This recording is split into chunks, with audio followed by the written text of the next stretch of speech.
Welcome, ladies and gentlemen, to the inaugural edition of The Devil's in the Details, the podcast, brought to you by the Ohio Guys Productions, powered by RealNerdCorp.com, live on twitch.tv/Comic and GameCorp. If you didn't already know, I'm your host for this evening. I am a way too tan man in a suit, and I've got slick back hair. But I'm also the Crown Vic of podcasting because I'm not letting that one go. My name is Alex Swisher, and joining me as always is my trusty co-host, Felicia Fancy Bottom, a.k.a. Chad Porto. Did you watch the 36-hour psych marathon? No, I did not. I did not know there was a 36-hour psych marathon. They played seasons 1 and 2, and I own them on DVD, so I didn't make it a priority to watch them. But if they were playing like 3 and 4, oh man, I wouldn't have left my couch. Well, technically my recliner, because our TV's actually in a room with only one chair. It's a very weird setup. It's technically in the dining room because my grandmother used to sit in the living room and sew and knit and stuff, and she didn't like the TV on in front of her, so we moved it into the other room. So like I would have sat in the recliner for like a day and a half going, nope, not doing anything else today. Me, Gus, Sean, and sometimes even Lassie, we got some mystery solving to do. It's time to solve some mysteries, gang. Let me just hang on. Let me just say this: the chick from the episode with the outbreak monkey, remember that one where they had Jude, what was his name from that Breakfast Club? Yes. You remember that episode, like where they think Juliet gets sick? Yeah, with Judd Nelson. Yeah, with Judd Nelson. There was that. Maybe it wasn't that one episode. There was an episode where they went. Oh no! Oh, I'm so sorry. It was the episode where the man kills his wife, I think, because she can't get pregnant and she works at like an embryo storage facility. Yep. Remember the chick who was like working the front counter? She was all like kind of goth rock and like flirting with Sean, and everyone's kind of like looking at like, how is this happening? Yes. I want that situation so badly in my life. You don't even know. Because that girl looks like she's got some issues, and I may not be a psychiatrist, but I will sit on her couch and help her work through them. Okay, so speaking of psych and mysteries. So, we are going to be talking, the next 2 episodes, we're going to be talking about a series that really didn't get a whole lot of love. It was ended in the middle of its 2nd season. It is a show that I have never watched up until now. It is called Reaper. I think, just from watching the 1st season, that it definitely deserved way better. Its 1st season premiered on September 25th, 2007 on the fantastic channel, the CW. CW. So did you watch this show when it aired initially? No, I don't even remember how I initially came about it. In 2014, I was going through a lot of things, and I kind of secluded myself from life. Yeah. And I got really into just watching a bunch of dumb shows on Netflix. And I don't know if that's where I found it or if I found it, looking through like CW Seed, which was like still newish at the time. But like I watched Chuck that year. I watched this that year. I watched a whole bunch of dumb shit in that year. And that's where I first saw it. And then I was scrolling through another show I started watching that year was The Neighbors, which was a show about a family who moves into a little community. It's like all like condos, and all their neighbors are aliens, and they're the only non-aliens in the entire residence, and it's amazing. I love it.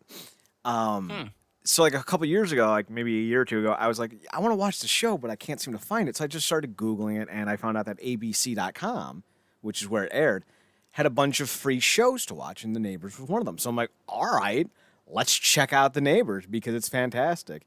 All the neighbors are named after pro athletes. So like the leader alien is named Larry Bird. He's white. His wife, who's black, is Jackie Joyner Kersey. Their one son, who's Asian, is named Reggie Jackson. And then they had this little tiny, thin, redheaded, pale son, who's the youngest and the smartest. His name is Dick Butkus. Dick Butkus. It's fantastic. It's a great sitcom. Oh man, it's great. So when I was scrolling through what else ABC had to offer, I was like, wait, fucking Reaper? All right, let's watch this again. And I did a little digging, and apparently Reaper was an ABC studio show. that was Yes. licensed out to CW, which is usually uncommon because the CW does a lot of their own internal stuff with Warner Brothers or CBS, because CBS and Warner Brothers both own half of the CW. So when I Right. saw that, I was like, "Oh, this is going to be interesting." All right. The show did get a second season. It was a mid-season pickup for season 2, so it only got 13 episodes, and it was actually really well received. It had strong enough ratings to garner a third season and a full order pilot, not a full order pilot, but a full order season. But it came kind of down to the idea of it no longer fit the content that the CW was looking to generate, because in 2009 they were looking to bring in more of a, more Gossip Girl, more like girl-centric girl power shows, more romances. Right. Like the only two shows that didn't fit that image were Arrow and Supernatural, and they were rating juggernauts. Well, not Arrow. I'm sorry, Smallville and Supernatural. And with DC being on the rise at the time, they're like, when Smallville ends, we'll just sidestep into Arrow. But it no longer had a place on the network because it wasn't a show about charming, handsome people doing handsome things and having the PG sex. So they're like, we're going to cut it and let's go. There was an attempt to revive it on one of those horror cable networks. Sci-fi. Well, yeah, sci-fi, but in actuality, that was never about to happen. It was like, it was one of those Chiller. I don't know. I'm trying to. Let's see here. So let's see here. FearNet. I think that's right. I think it's In FearNet. 2013, FearNet made a syndication deal to air the entire series. It was their first off-network series. It premiered, blah, blah, blah, 30-minute reunion special with some of the cast. Yeah, so... There was more. I read an article. There was significant talks about going back into it, and everyone wanted to do it. And they're like, even Ray Wise, who was like super busy at the time, he's like, I'll drop everything. So it was one of those things where like everyone was gung ho about it, and even Missy Peregrine, who I think was about to start on like Rookie Blue or something like that. She's been on like 6 procedural cop shows in like 9 years. Yeah, she's on a show. I think she's on like a FBI show on She went from ABC or something now. She went from Rookie Blue to FBI. She got promoted. Jesus.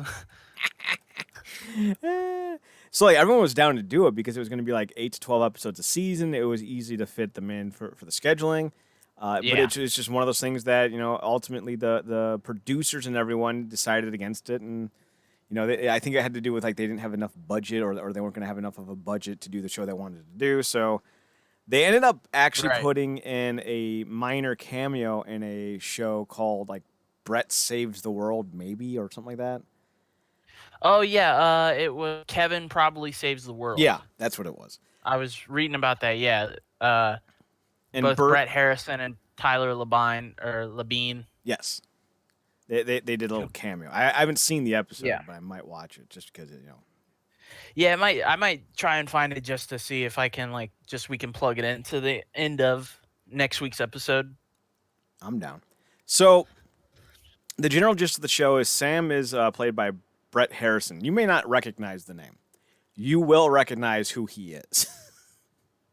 He's in everything. Yeah. He was in that 70s show. They killed him off for some reason. I don't know why.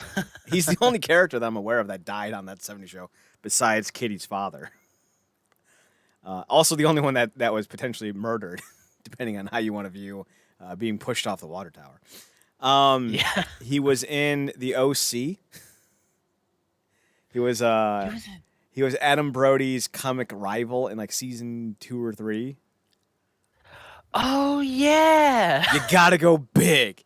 Summer likes big comedy. Go big. Thanks, Seth. Oh yeah. I forgot about that. Oh, what was that dude's name? Hold on. I'm bringing up his wiki just so I can see what that character's name was. Let's see here. The OC, Danny. Well, it says he was in 2 different episodes. I know. He said he was uncredited in the Oh, episode he Return was of the the Nana. DJ. He was the Oh DJ wow, down in. That's fantastic. that's hilarious. New headcanon. Danny became Swerve when he found out that Cohen was going down to Florida to get back at him for what he did in breaking up him and Summer. Oh, he was Kenny in the ranch. Yeah, he was. Oh, that What's her name's ex fiance? yeah. The God, what is that lady's name? I'm blanking on her name, but I know exactly who she is because I'm really debating on Uh, watching Eliza Cuthbert. I'm Elisha Cuthbert. I'm literally about to watch The Girl Next Door again tonight. Like I've been thinking about it for weeks. Like I'm gonna watch that movie because Timothy Olyphant's fantastic. Especially the part where like he gets high in the car and punches what's his name in the Elijah Hirsch in the face. I wanted to do that to him since like the first fucking time I've ever seen that dude in anything. I think it was Lords of Dogtown. So like that's it's not the porn Oh, star man. next door fantasy. It's punching him in the face. That's the fantasy. Plus Nathan Jones is in that movie. Not Nathan Jones. Luther Reigns. Luther Reigns. Yes. I've had peas before. Have you ever seen that movie? No. Okay, so the basic gist is the main character, kid from Lords of Dogtown. He's just this dork nerd who's like trying to go to school to be a lawyer. And one day his neighbor's niece comes to stay with him, and it turns out she's a 20-year-old, 19-year-old retired porn star because, of course she is. Yeah. Retired at 19. Sounds about right. And he doesn't know who she is. He just thinks she's gorgeous. His friend who's obsessed with porn goes, dude, that's so-and-so. And he starts on this quest to try to sleep with her because he thinks she's easy, but misconceptions are broken down, relationships are made, blah, blah, blah. But there's a scene where they go to a porn convention and Luther Reigns is playing a male porn star whose wife is trying to get into a new movie that the trio of nerd loser friends from high school claim they are making. So Luther Reigns goes up to the porn-obsessed director kid and goes, you want to touch my wife's tits? They're great. And she's like, they really are. And he's like, okay. Wow. Yeah, so Luther Reigns. Thespian of the stars. What was this thing? Was he? No, he wasn't the white boy challenge, was he? White Boy Challenge. Remember Teddy Long had that white boy challenge? Well, Who that was was with that? Rodney Mack. Rodney Mack. Yeah. Sorry. Rodney Mack's black. I know. Although I was Luther like, Reigns does sound like a very black name. well, no, I just couldn't remember who Teddy Long had the white boy challenge with. The only thing I remember about Luther Reigns is him going, "I've had peas before." Big dumb Luther Reigns. I like that And they're his- like, hey, we're gonna put Kurt Angle with Luther Reigns and Mark Jindrak. That'll get over. Yeah, and then they're like, "Oh, we're gonna push Luther Reigns in a feud against the Big Show," and then the Big Show just fucking destroys him. Poor Luther Reigns. So speaking of Bret Harrison, he was also in a show that I loved called Breaking In. It starred him and Christian Slater, and I forget who the chick was in this. Was it Odette Annabelle? I think that's who it was. Christian Slater. Yeah, he was great in that too. He was always popping up out of nowhere. Like every time, like the main character Brett was like, "So has anyone seen the boss?" And Slater would just slide in behind him, like, you were looking for me?" And he's like, "Ah, where'd you come from?" It was fucking great. I loved it. It was like my kind of comedy. And Gary Busey's son was in this. Wow. No, I'm sorry, it wasn't Gary Busey's son. It was Michael Rosenbaum. He's got like kind of like slick back blonde hair in this. He plays Dutch Nybog. I thought you were about to say Dutch Mantel. I was gonna be like, who? What now? Yeah, that's right. And he plays the boyfriend of the main love interest for Bret Harrison. It's a really great fucking comedy, but of course it's very out there. It's different, so it's not going to be something that most normies are going to enjoy. But it's about a bunch of like hackers and thieves and stuff who work for a private company to test security systems. So it's really fucking good. Of course, Fox canceled after only 2 seasons because they're assholes. Fucking dicks. That's how it usually goes. All the best shows never get past 2 seasons, it seems. Or it goes on for too long.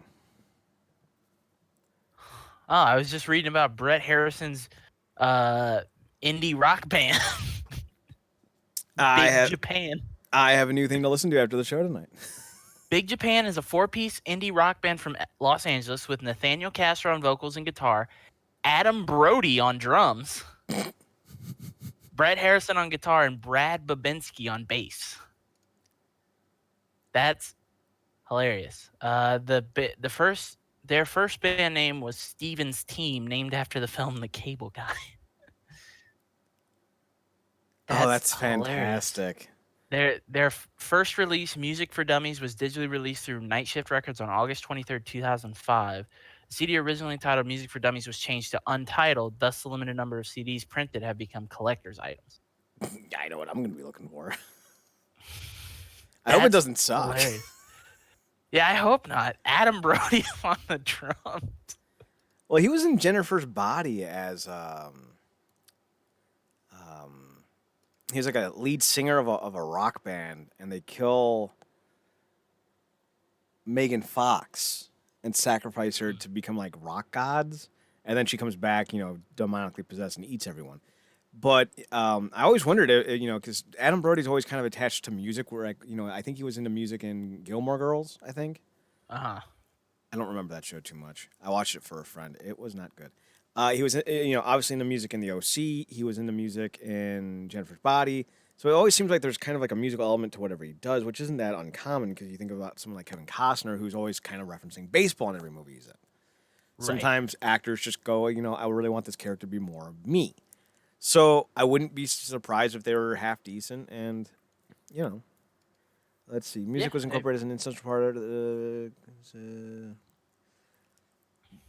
there was a song that was really good from Jennifer's Body. I don't know if it was actually done by Adam Brody, though.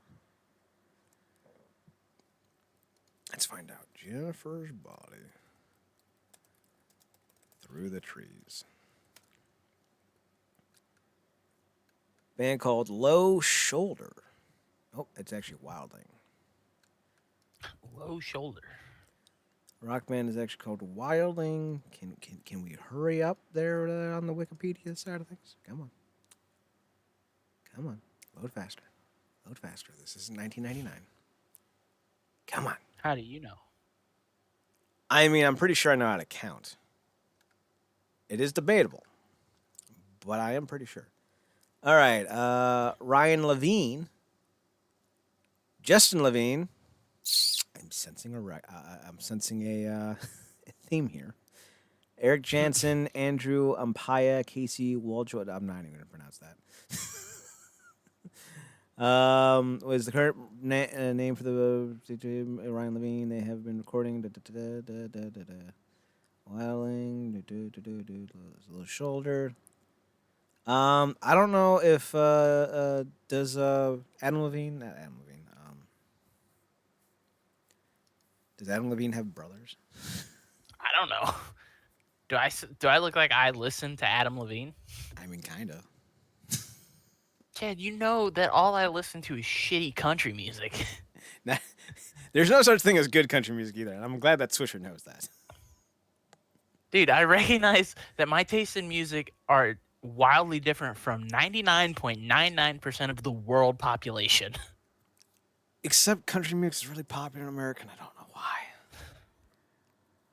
Because it's good. Yet Yellow Card just couldn't find traction after Oceans Avenue. You're all heathens.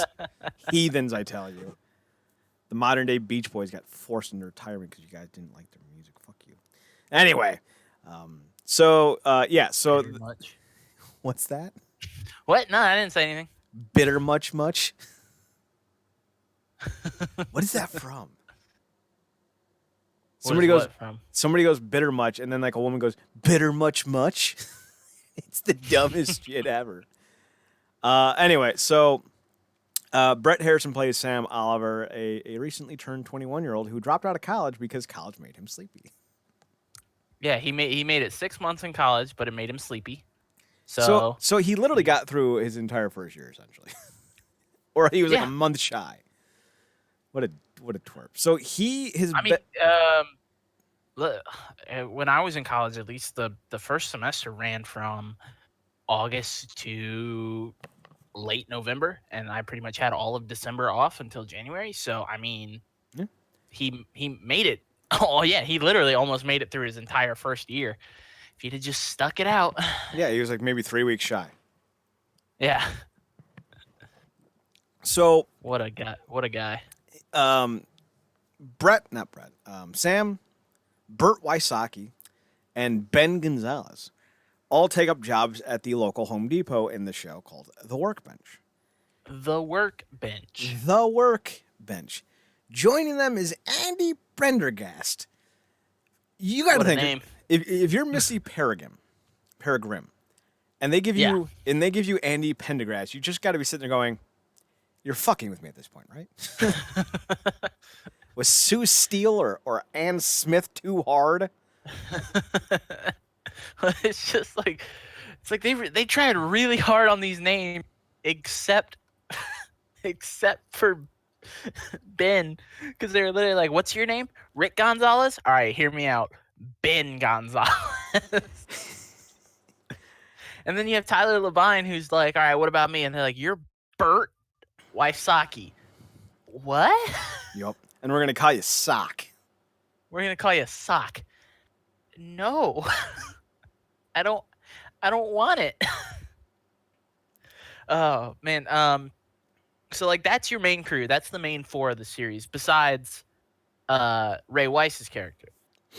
They do have a fifth in the start of, for the most part, of season 1 by the name of Josie Mira, played by Valerie Ray Miller, but she's essentially written off the show. I shouldn't even say written off the show. She just doesn't show up in season 2, which is a shame because she's gorgeous.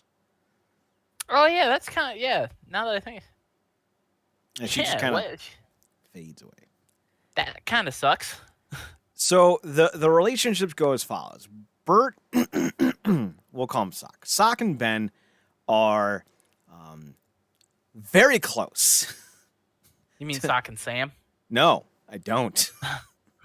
Oh.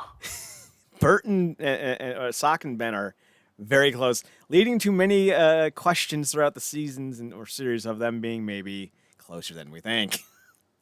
They are, at a time, very relationshipy. Especially when they're single. Especially when they're single. Their whole thing, like the dynamic between the three main characters, being, I would say that the three main characters are Sam, Sock, and Ben. Yes. Is like, you have Sam, who's level-headed and wants to approach things, kind of tactically. Then you have Sock, who's the idiot and wants to just be like, nah, fuck it. Who needs to plan and think about this? And then you have Ben, who's kind of like the middle between the two of them. He can't really like split. Like sometimes he's level-headed and he helps out Sam more than he helps out Sock. And then sometimes him and Sock are just like, yeah, fuck it. Let's do something stupid. There are like, and whenever it comes to a mission, Ben is very much, we're gonna do what Sam needs us to do. Yes. Sock, stop fucking around. But when the mission's over, Sock's like, you want to go throw lawn darts at the wall? And Ben will be like, sure, sounds good. Yeah. Where there is at the beginning. No, what? There's like an episode towards the end of season 1 where it just opens up with Sock shooting Ben with a BB gun. He's just shooting him in the ankles. Yeah, he's like, he shoots him in the shoulder first. He says, I said below the waist. Oh, that's right. So here's how I describe all three of the main characters. Sam is a squirrel with a caffeine addiction. Yeah. Ben is a little tiny mouse who's constantly afraid of his own shadow. Yes. Sock is a drunk elephant. Yes, 100%. Those are the most accurate things I could describe. And for Missy, for Andy Pendergrass, she is a nearsighted eagle. Looks marvelous, always running into shit. Not literally in the show, but that describes her in a nutshell. Constantly bouncing off of shit. She's great. They're all fantastic. Like, this is a show with distinct enough characters and similar enough characters that you feel like they would all be friends, but Yeah. so starkly different that you know that they are not just caricatures of one another. And like the thing with Andy is like she's very like she doesn't want to do this forever. She just doesn't know what she wants to be, and she's very normal, which is the juxtaposition against the other three who are not normal. And they even mentioned several times, like in high school, Andy was always out of Ben's league. I mean, Sam's league, like was always like with the cool kids, and Sam and his little crew were, just the three of them. He didn't have Yeah. a lot of friends. And like the weird thing is I'm pretty sure they never really get into it. They do get into it with Sock. They clearly state that Sam is 21 because that's like the premise of the first episode, and they clearly state that Sock is 25. So there's a 4-year age difference in those two, and you assume that since they were in high school together, that Andy and Sam are around the same age. They never bring up Ben in that conversation. They're never like, hey, did you like where do you fit into this scenario? Were you friends with them in high school? Are you older like Sock is? It's just kind of one of those things that's like, yeah, I guess we never really have to worry about that. I think it's kind of one of those things. Like, remember in you ever see what the fuck is that movie called? Grind. Another Adam Brody production. No. Jesus Christ, Adam Brody won't leave us alone. So basically, like the three friends are all like the same age, and they're all just graduating high school, basically. But they're friends with this older dude named Sweet Lou. He was actually one of the three stoners and Super Troopers that gets pulled over. Oh, okay, yeah. And he's like 4 or 5 years older than them, and it's never explained how they're all friends.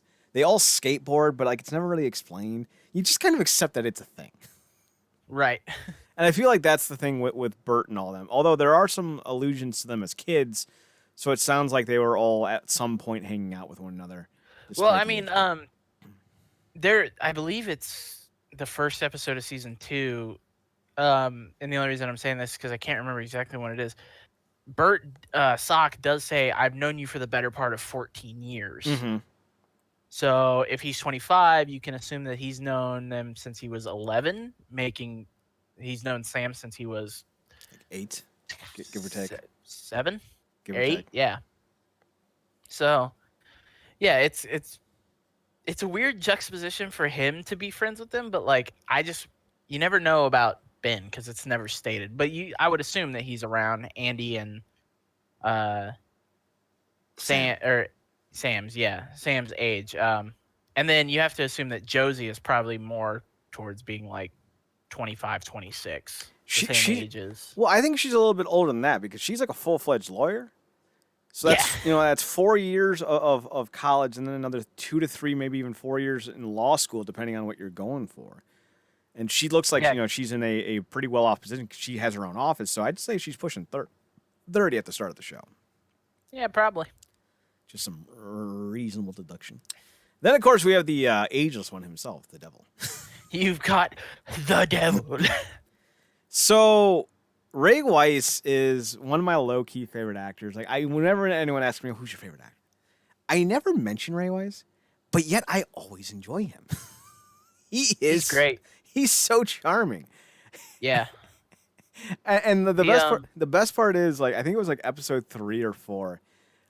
Andy's going back to school to take classes, and the devil's like, I called in a bomb threat. And Sam's like, why would you do that? And he goes, for you, buddy. Well, and then it's also at the end of that episode when she's going, like, he's like, yeah, I know you really want to do this. She's like, no, classes are canceled for the semester. He's like, what? Why? He goes, well, somebody called in and they found out that the entire building is full of asbestos. And I'm like, wow, either the devil knew that building was full of asbestos or he filled that building with asbestos. Right? Like, which I would not put past him. Right? Like, it's a wild little thing, man. He's both charming and scary in the same instance. It's so great because it's one of those things that you just can't, like, you never know what the actual, like, truth is with him, where it's like he could just be like, yeah, this in the show he could just be like, yeah, well, this building's full of asbestos, is like as the example, and he goes, was it just built with asbestos or did you fill the walls? What's happening here? Mm-hmm. And that happens a lot throughout the season. It's like, did you do this, or was this naturally like this? There is one episode, The Cop, where it's kind of revealed that the devil is a lot more aware of Sam than maybe we're aware of. And maybe he does actually care about him, which is Yeah. wholly terrifying.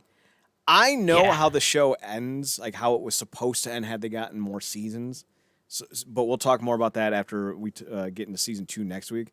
But in that episode, it's starting to look like the devil may have a fondness for Sam because he does pop up like right when Sam's about to die, and he says something essentially to Sam's like to the effect like, "Did you actually think I'd let him kill you?" Yeah. But he does it in his charming, smiling bravado, like, am I lying about it? Or did I just happen to come at the right time? Or was I not even indifferent to your death and I just showed up when I wanted to? Who knows? Right. So that's yeah. that's the core cast, but there is one other character who plays a prominent role in season 1. He is the manager of the workbench, Ted. Oh boy. This guy. Ted Gallagher loves the workbench. He loves it so much. It is the only thing he worries about. He's a yeah. When it comes to like antagonist characters, he's probably he's the most like I want to fucking punch this dude. His face upsets me. His hair, his nose, everything about him upsets me. I think the best part is this show started, I think, at the same time Chuck did. Like both shows came out in 2007. And you had Harry Tang, and then you had Emmett Middlebarge. Emmett Milbarge. Emmett Middlebarge. And then you had Ted. And it's like, one's, fucking Best Buy, the other one's Home Depot, and they both have terrible leadership. And I love it. I love the parallels between the two. Yeah, can we talk about something about the workbench? Yes. Where they sell everything at that fucking store. Yes, they do. The same, you know how like the Buy More started off as a Best Buy, and then you just realize that they just sold everything at the end of by the end of the 5th season. It's like, oh yeah, they have electronics, and they also work on cars, and they also sell food, and I've never walked into a Home Depot and seen like a food court and like they sell candy and shit, except in like the check lane. Well, I think, with the Best Buy, Buy More, there was, I think that's more of a Circuit City thing. Because when Circuit City was around, you got to remember, I'm a few years older than you, son. Circuit City used to do installs. And that's what Buy More was doing. They were doing the installs on that the car that Morgan bought. It wasn't that they were repairing it; they were putting in a new stereo system. Oh, true, yeah. So that's something that Circuit City did. I don't know if Best Buy does it. I doubt they do. But with Home Depot, or at least the workbench, I think that's also more of a reference to IKEA, because IKEA does have food at their places. Yeah. So I think that's more in line with that. But the one-to-one comparison, you're right. Best Buy doesn't do installs, and I don't remember the last time I saw a food place in Home Depot. Although if you go to Walmart or Target, you will. So maybe they're at the cutting edge. They're at the cutting edge of awareness. All right, so the premise of the show starts off: Sam turns 21. The devil pops up in his back seat, nearly killing him, because of course that would almost happen. And it's revealed. Carjacking? Every time anyone asks that, I go straight to the Brady Bunch movie. No, my name's Peter. Is this a carjack? No, my name is Peter. God damn it. Oh, man. And it's revealed that his father sold his son's soul to the devil because of issues that he was having. It's alluded to being medical related, though it's never officially stated. Again, there is a real payoff to that, and it actually works. I love this stuff they had put into place to tell the tale that they were going to. It's disappointing that we didn't get there, though. But next week I'll share with you all the details on what all these things were supposed to end up being. But his wife and his mom and father essentially sold his soul. So they're like, oh yeah, here you are. And his father throughout the season is destroying evidence pertaining to Sam's birth and what the deal was about. Thus, Yeah. leading some to suspect. I don't remember if it was at the end of season 1 or start of season 2, but it starts to suspect that possibly Sam may not be his father's son. He might be the son of the devil. Yeah. Oh, and the devil has a bunch of kids, like a Tons. smorgasbord. In season 2, we meet his favorite son, Army Hammer. Oh, is he gonna play Morgan? Yes, he plays Morgan, and he's fantastic as Morgan. Oh my Okay, god. because like I was, if it's a show like Chuck where it has a finale and an ending, or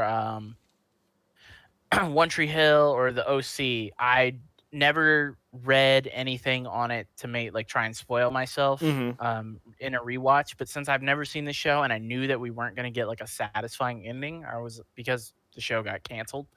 Um, I was just like, okay, well, I'm gonna look through season 2 just to kind of see what's in store. I didn't read any like detailed things, but I was just like, all right, like how many episodes? You know, who are the characters? And I saw the name Morgan, so I could only assume that that would be Army Hammer. Yes, So he plays the spoiled, attractive, good-looking son of the devil. how crazy would it be if he was played by Joshua Gonzalez? Was that that was the actor's name from Chuck? Oh He god. played Morgan. Yeah, I think it would. That How crazy would that be? he just shows up in fucking both shows. Yeah. What's his last name? Grimes. That adds a whole new dynamic to Chuck. Yes, it does. Yes, it does. The premise of the show now features Sam having to capture escaped souls from hell. Apparently, it's really easy to do it because it happens Yeah, several times a week. yeah. So he, Sam, the deal with the devil that was made is that Sam becomes a reaper or a bounty hunter for hell. So when souls are able to escape from hell, someone has to collect them and return them. And there are many bounty hunters, but Sam just so happens to be the devil's favorite because he might just be his son. There is more as to why the devil is favoring Sam, or at least keeping an eye on him, but we'll get to that later. We are eventually, and what I love about this show is like, sometimes shows stay in one location because, it's cheaper, it's more affordable. So, like, we're always in Chuck's apartment for 5 seasons. He never moves. Mm-hmm. That's not the case for the boys at Reaper. In the span of No. 30 episodes, they live in at least 4 distinct locations. And it's fantastic. Yeah. And that's like kind of an issue that I have with the show.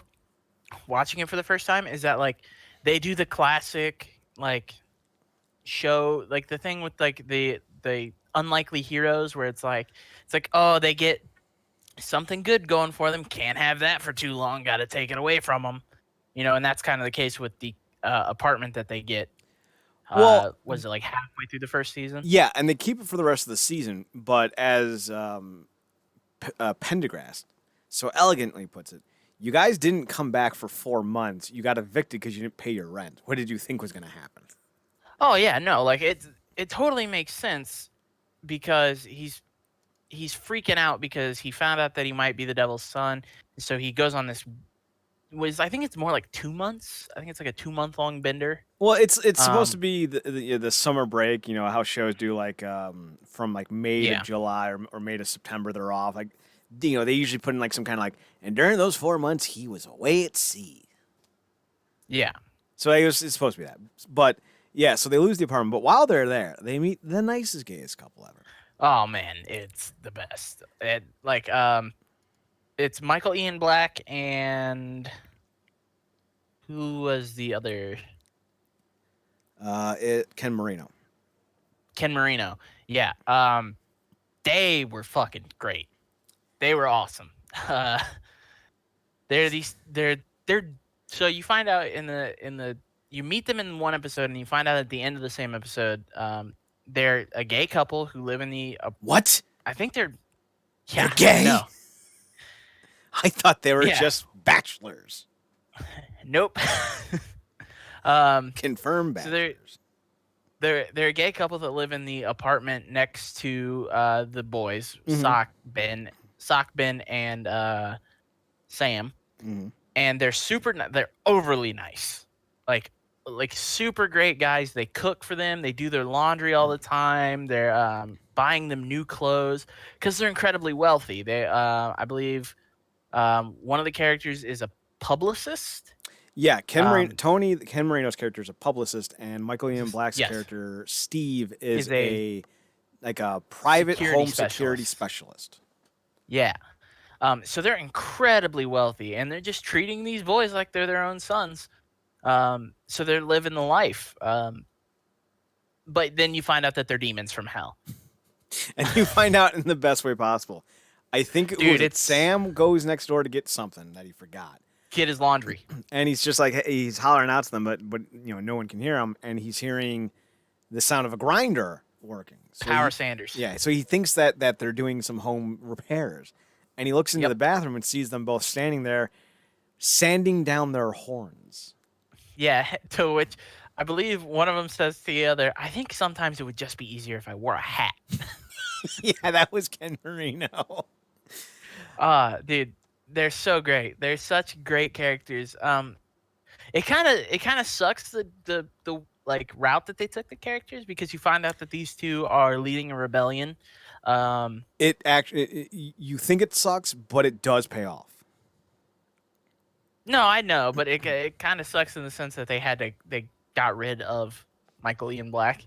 Well, that's what I'm Uh, saying. They didn't. Like when you watch season 2, it'll become a lot more apparent because he's still in 5 or 6 episodes in season 2. Okay. It's just kind of done like, is he really there? Oh, here's a videotape of Michael Ian Black singing, and so like they find ways to work him in, even though in season 1 Michael Ian Black character does in fact die, which as a demon you didn't think was possible, Right. but it's true. Well, I mean, he was offed by Satan. Well, he's actually off by a collapsing roof. Yeah, which is kind of weird. Like, you can't just kill him with your magical Satan powers. So Tony wants, as you mentioned, they are in a demonic uprising. Oh, by the by, I love that. What was that creepy doctor's name from Scrubs? Creepy Zeltzer? doctor. Oh, yeah. When Jordan and Cox get drunk and Cox falls down, Jordan's like, I don't think I'm okay with this. And she falls down. The wife goes, party time. Yes, Zeltzer. Zeltzer. He was a demon. Yeah, he was a demon. He played Bob the Demon. I loved it. He worked in legal in hell. So Tony wants to do a violent uprising where they kill the devil. They're going to get some spear or sword. I think it was a sword. And The sword of Michael, the archangel. And they're gonna slew Satan. Steve, on the other hand, wants to do a grassroots movement where they put good in the world because he theorizes that the devil is only as powerful as the sins that are cast around him. So if they can bring good into the world, they can reduce the sins, and the devil loses his hold. Mm-hmm. Yep. Tony thinks that plan is stupid, and he recruits Sam to help kill the devil. Yeah. So that's halfway through, I believe. That's like nearly. That's literally that culminates from maybe the 5th last episode to the 2nd last episode. Okay. Because the last episode is Tony, after the death of all of his friends, looking for Sam, and he's not. Yeah. happy. So that is episode 12 to episode 18. 17 technically. 17. Yeah. Well, I mean, episode 18 has the cage. So.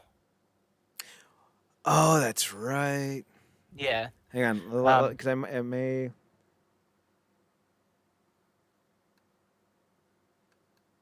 Sammy's Rebellion. Maybe Michael Ian Black's character died in Coming to Grips. Let me see episode here. 15.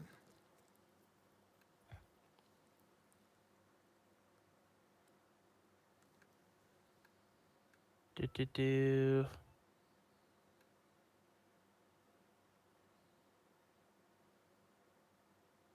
I think it is episode 15. Um, yeah. Well, it might be episode. Yeah, I think it's episode 15. Sounds about right.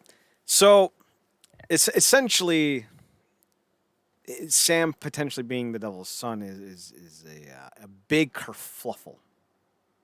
Yeah, it causes some problems. Yes, yes it does. So let's do this beat by beat, so that way we can stay on track. In the pilot, pretty rudimentary stuff. We meet the best demonic DMV operator of all time in Gladys. Gladys. She's She's she's a warm ball of sunshine.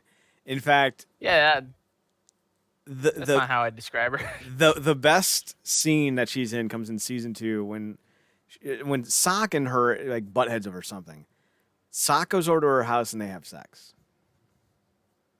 Sock then wakes up from a nightmare. Yeah, that's in season 1. Oh, was it in season 1? Okay. So Sock wakes up from a nightmare and he goes to the DMV with Sam to drop off a vessel. And Gladys goes, "Have any good dreams, Sock?"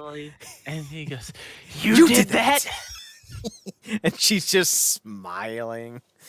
But then Sock's also kind of taken with her and he kind of like lingers for a second. And you're like, "Sock, what are you doing?" Sock is he's a daft individual. Oh, by the by, before we get full on in this, apparently Nikki Reed was going to be Missy Peregrine's character. Huh. I mean, they look so much alike. If Missy Peregrine had a bit of a darker tan, they would basically look like sisters. They would look very similar, yeah. Yeah, I'm not sure why she didn't get the role. Then again, like you know, it happens all the time. Like Michael J. Fox was not the first pick for Back to the Future. Yeah, that's interesting. I mean, what was Nikki Reed doing around that time, like film-wise? Whatever she could do, just like my dating life. Yeah. So like I thought that was a great turn of phrase. It was hilarious. It sounded like it.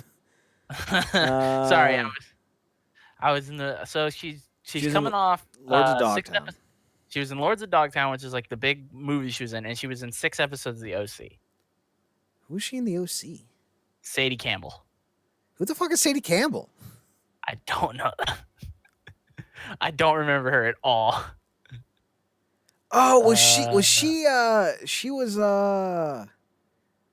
Let's see here. She had to be what's his face's cousin.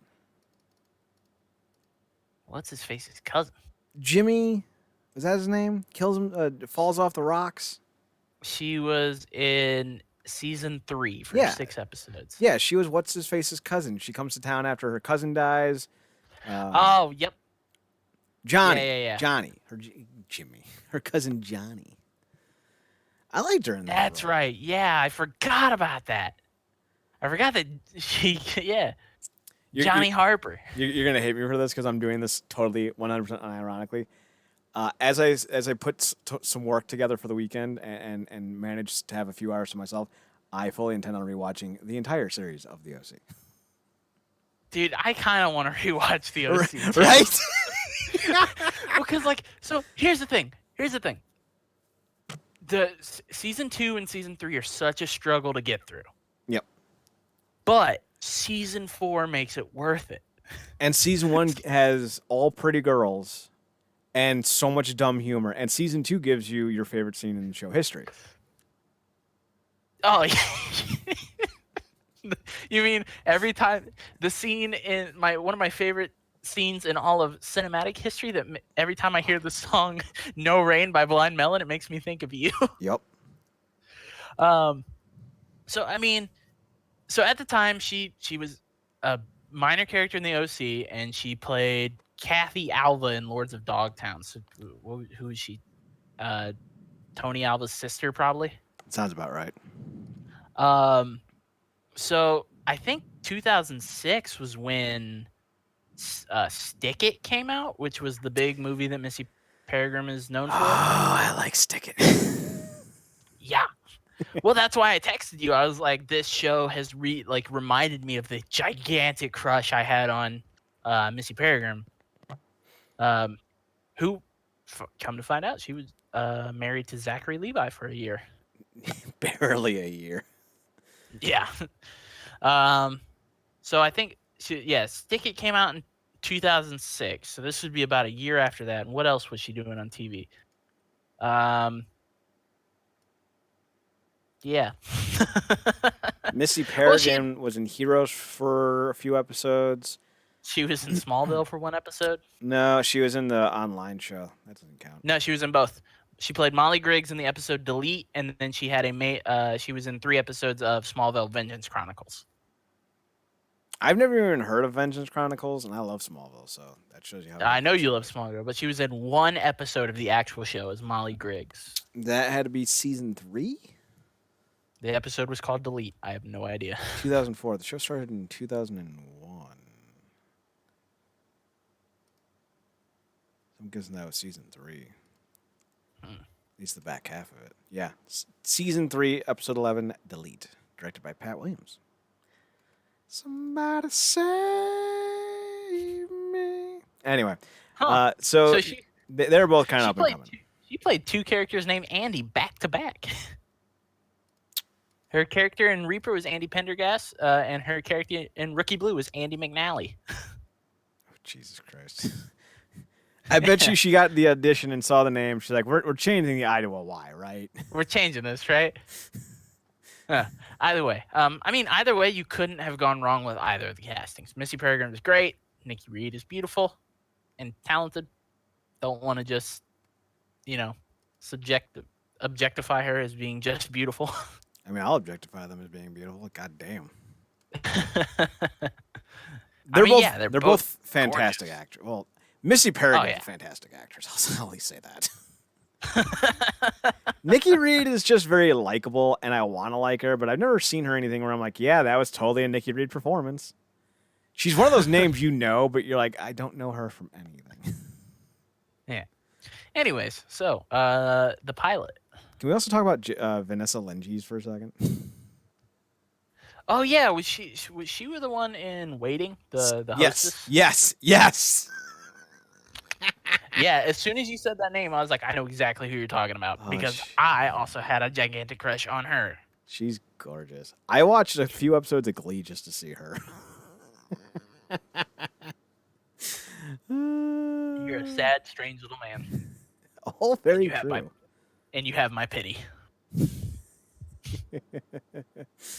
Goddamn. So the pilot, we get introduced to the entire cast. The pilot was directed by Kevin Smith, which is very interesting.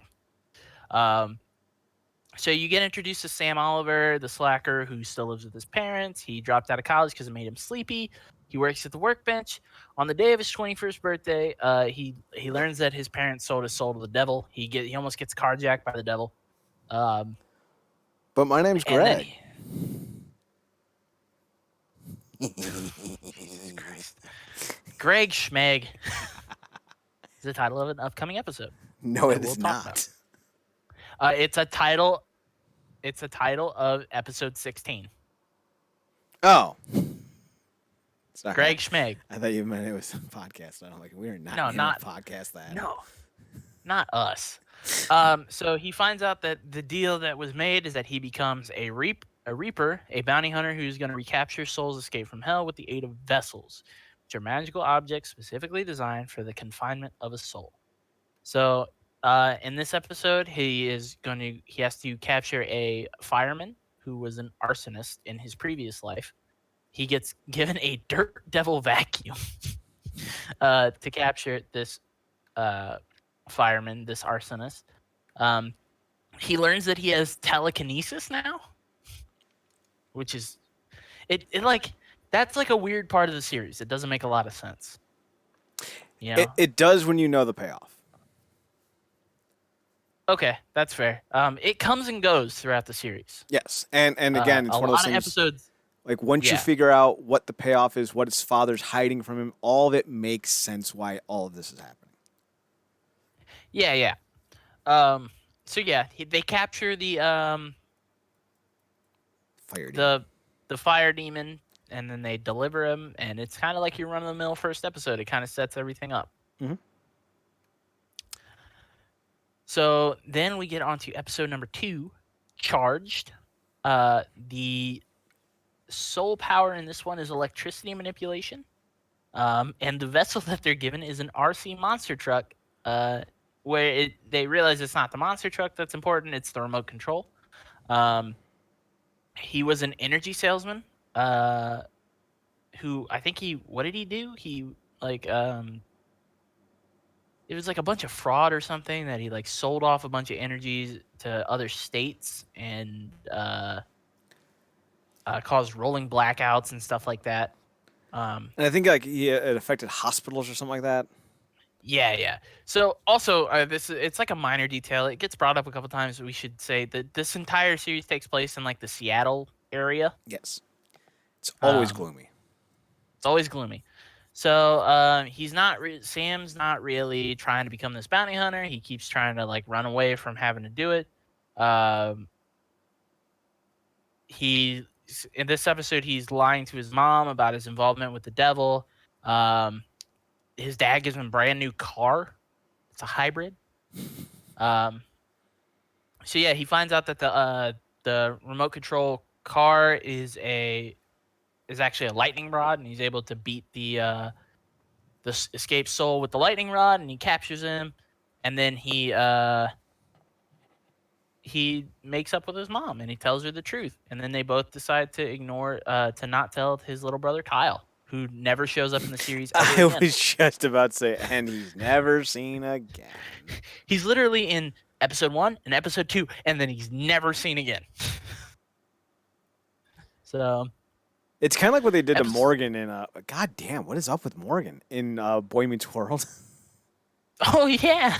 Like after season 1 or season 2, they don't show. She doesn't show up again, and then like they bring her back for like season 5, and the mom's like, Morgan, do you want me to send you to your room again? She's like, no, the last time you did that, I was in there for a really long time. It says weenie. I can read. I can read. Oh Jesus.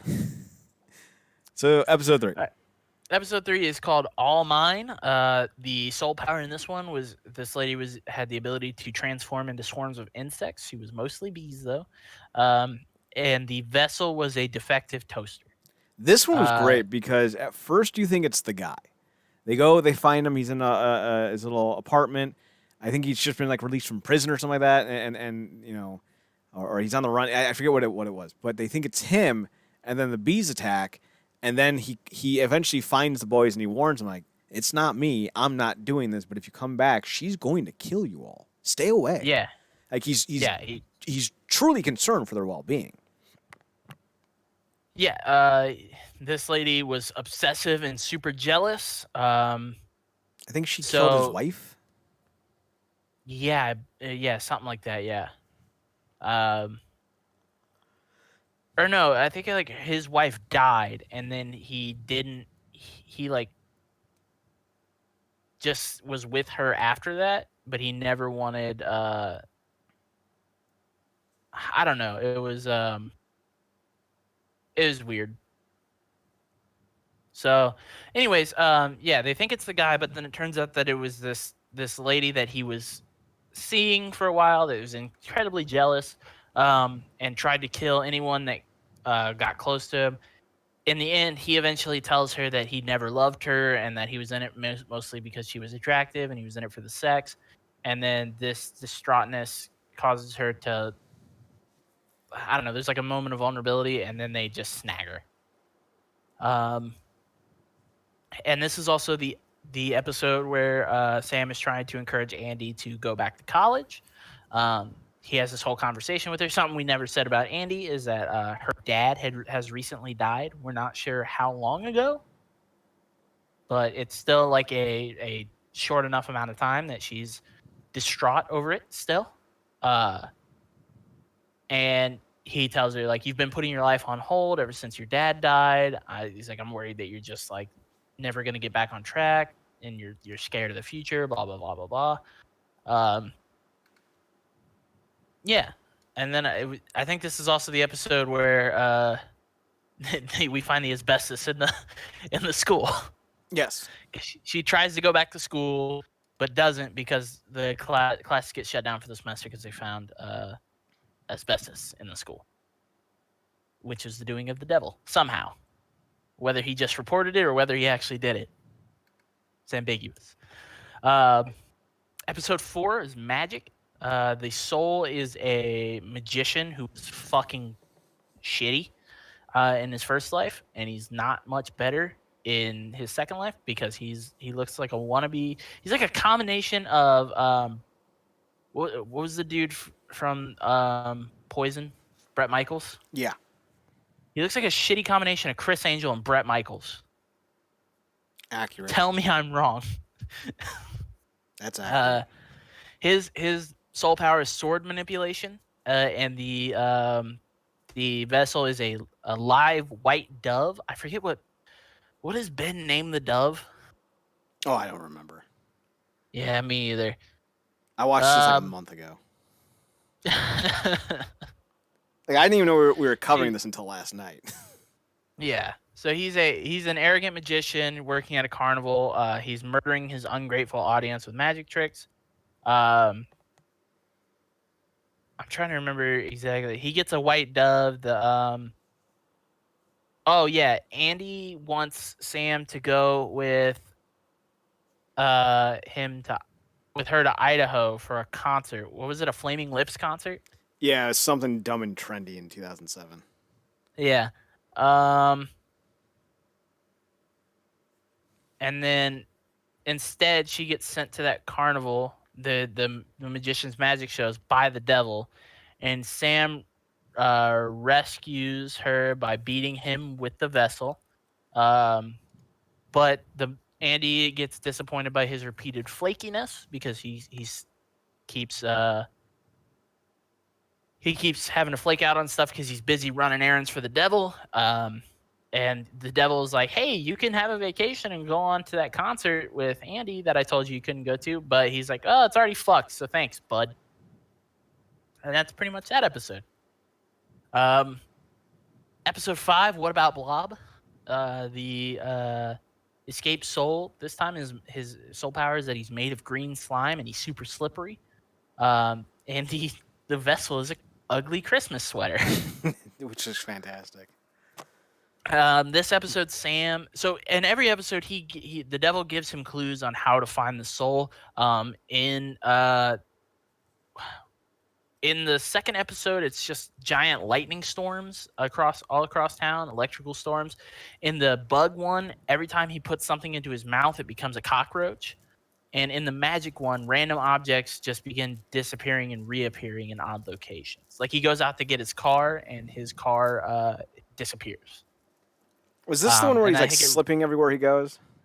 Yes. What About Blob is whenever he steps, he slips. And it's fucking, it's great. It's my favorite episode, I think, of season 1 because it's just fucking pratfalls and Goose all the time. It's just pratfalls the entire time. I love it. It's so good. To stop him from slipping, they put tape. They put tape around his shoes so that he sticks to the floor. And he's walking throughout the workbench, and you just hear, and everybody's just looking at him because it's so hard for him to get his feet up off the ground. So then this target was a environmentally bankrupt father of the son who is currently attempting to break into the political realm while defending against accusations of his family's heavy pollution. I didn't remember any of that at all, so I had to read it. I just remember like, hey, there's a guy who's made of green slime. So he's got the ugly wool sweater vessel. He's got to go climb around in the smelly sewers because he's looking for something slimy. And this is also in the episode before. The devil gave Sam the contract, gave him access to the contract for his soul, and it arrives in this episode as well. So also the way they get the vessel in this is Bert, if I remember correctly, puts the sweater on as the vessel as the demon was going after Sam, and he does like a fucking Oreo hug and absorbs Yeah. the demon into him, and he's just all gross and slimy. Well, I think Ben helps out with that too. They rush him from both sides so that he can't escape, and it gets absorbed into it. But all three of them end up stuck to the sweater. The Because other yeah. I remember when they go to hand in the sweater to Gladys, they're all stuck hugging onto each other, and they look. Gladys is like, place the vessel on the mat, and they go, Gladys, we're gonna need some help with this one. There was also the introduction of Greg in this episode. Oh yeah, Greg is Andy's new tete-a-tete. And yeah, her college boyfriend. well, they're not dating. They're just dating. Her college love interest. And the devil tells Sam, "Hey, Greg's not a nice guy. He's dating twins." So Yeah. Sam, jealous and mad that Andy's moving on because of Sam's flakiness, blurts out that he's dating twins to basically find out later on that Andy confronts Greg, and it's revealed that those were his sisters, and that the devil gave Sam faulty information to fuck with him. Yep, and then this is also another one of those issues where there's Andy's like, hey, we're gonna go out and do karaoke at this karaoke bar. You're coming with us, because we're gonna sing Bohemian Rhapsody together. And he's like, yeah, we'll be there. It's a date, totally. And then he gets stuck for 3 hours signing the paperwork for his contract, the delivery of his contract. So that's another little thing to kind of hinder his relationship with Andy. Oh, and then at the end, he gives the contract to his dad, and his dad says that he's going to go through it to try and see, to like make heads or tails of it. But then you see that his dad is pulling certain pages of the contract out of the book and burning them. Episode 6 is Leon. So this one has 2 souls. It's the first episode to have 2 souls. Leon Skills, however you pronounce his name, is played by his Patton Oswalt. He is he was an assassin. He assassinated the 25th U.S. President, William McKinley. And they were able to capture him fairly easily. He has the ability to transform his hands into guns. And the vessel used to capture him was a snow globe. But they find out that Gladys is not available to receive the soul because Hell is celebrating Halloween with massive partying. So Leon is able to speak through the snow globe, and they have to hold on to him until Halloween is over. And he's trying to help out because he's like a reformed soul. He doesn't want to be an assassin anymore. He goes to therapy. So he helps out with therapeutic advice and funny anecdotes to Sock, who's mainly talking to him. And Sam is ignoring Leon, and Andy is ignoring Sam. So there's this giant circle of ignoring people. So then he has to go after another soul, a monstrous like dog, is like a canine creature. The Butcher of Ballard, and the vessel he's given for that one is a meat thermometer. Leon says that he'll help, and Sock lets him out. And then Leon decides to sentence both Sam and Sock to death rather than return to hell. So he tricks them. That's actually not entirely, because I remember this episode real well. Mm-hmm. Leon spares Sock, and he tells Sock, Sam's never going to stop coming for me. So I'm going to lock him. I'm paraphrasing. I'm going to lock him into the basement where the butcher is. And Sock's like, well, I'm not leaving Sam behind. And Leon's like, Sock, I wish you didn't say that. Now I got to kill you too. And I really liked you. I'm going to have so much more stuff to talk about with my therapist this week. Yeah. So they managed to beat the butcher and capture him. And then they go find Leon at his therapy appointment, and they capture him again. and then they turn him in, and then somehow towards the end, the day ends with the reconciliation between Andy and Sam, although Sam resigns himself to friendship status with his dream girl. I don't remember what caused them to be like at odds in this episode. I'm Well, sure there was another. no. It was a carryover from the last episode because Andy was like, "Who told you? Greg was dating twins." And he's like, "I can't say." And she's like, "You've been Oh saying that a yeah, yeah, lot yeah, lately." yeah, So it was his basic aloofness and all the secrets, and she's had enough of it. But she kind yeah. of admits, even though like you got all this stuff going on, you're not telling me. You're still my friend, and I still want you around in my life because I got all this going on, and they reconcile. Yay. So then the next episode is an episode that I remember very vivid. Love Bullets and Blacktop. Uh, so this one, the two souls are a daredevil couple from hell. They're former actors whose passion for dangerous stunts is causing fatal accidents across the state. Um, they have the ability to regenerate. So like the big like I think trucks of the story is that they were in a movie called Love Bullets and Blacktop, where they played kind of like a I don't know, like kind of like a Smokey and the Bandit meets like Bonnie and Clyde type No, they weren't in it. They were duo. obsessed with it. Oh yeah, that they were obsessed with it. Yeah. I think they were like a And they're stunt pair. Like they did stunts for movies, and they were in love with that movie, and they were reenacting it yeah. throughout the episode. So they keep buying. I think it's like a '78 blue Mustang. They keep buying these '78 blue Mustangs and crashing them by sitting on train tracks or like running into trains and stuff like that. Driving it off of Um, parked parking garages, shit like that. Just yeah, crazy nonsense. yeah. So there's a song from the movie called Radar Love, that is playing whenever Sam is driving.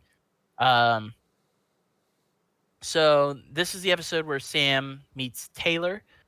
They go out drinking and they're looking for one night stands and stuff and having a good time.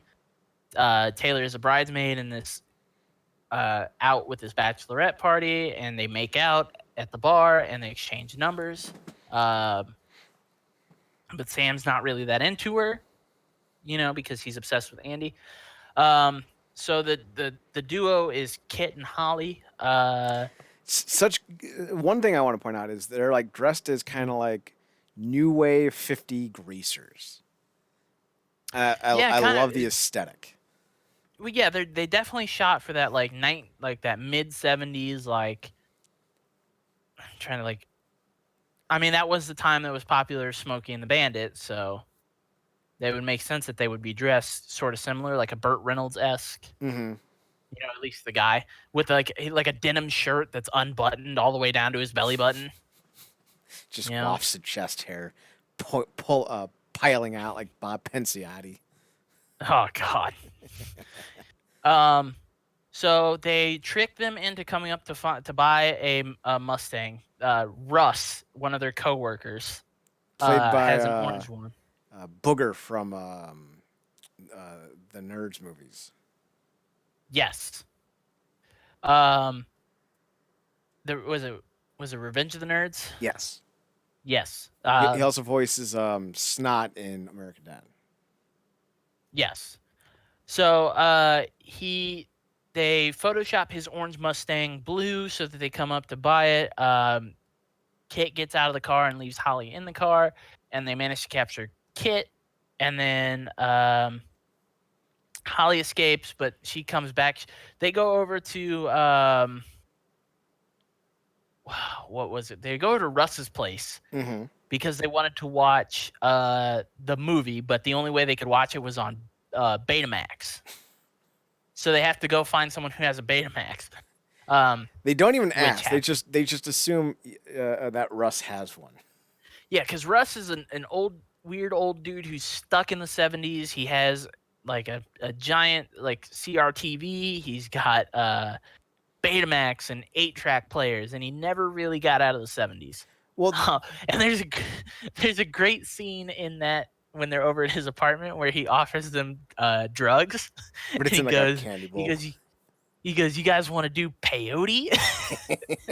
And he's like, well, the peyote just forms a base, and then you sprinkle in a whole bunch of other fun treats.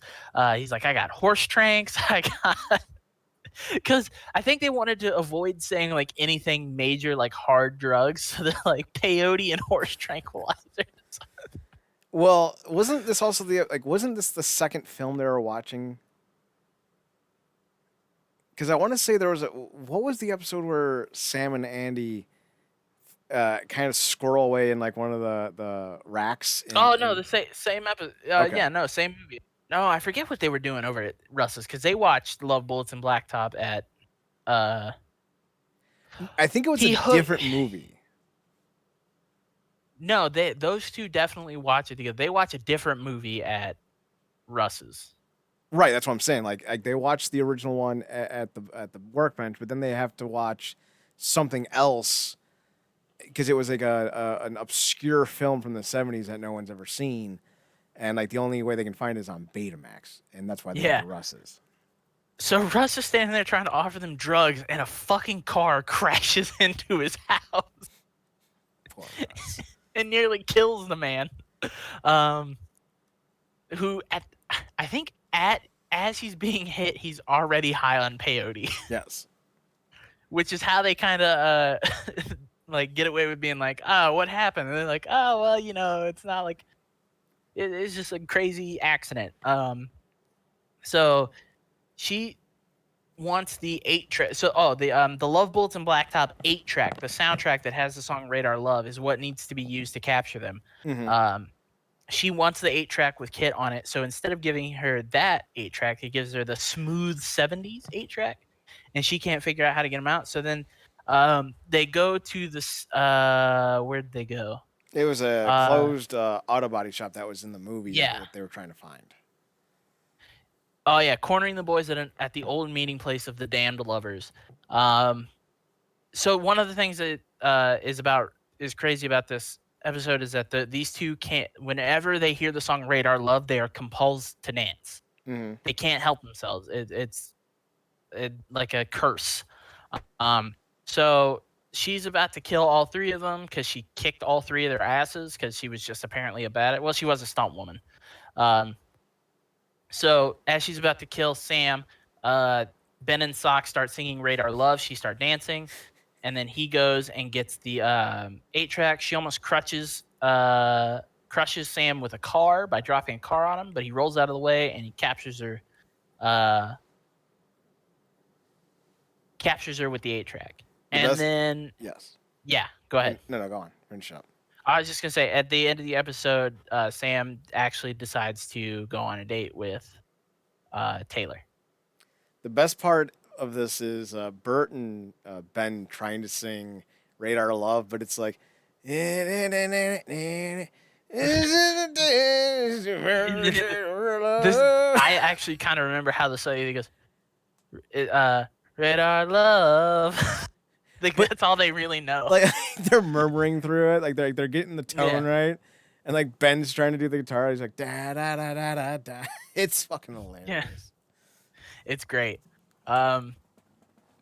So Andy kind of gives Sam a little bit of encouragement to go meet up with Taylor, and they rendezvous at their original meeting place. It's kind of similar to like the original, the old meeting place of the damned lovers. Get it? Storytelling.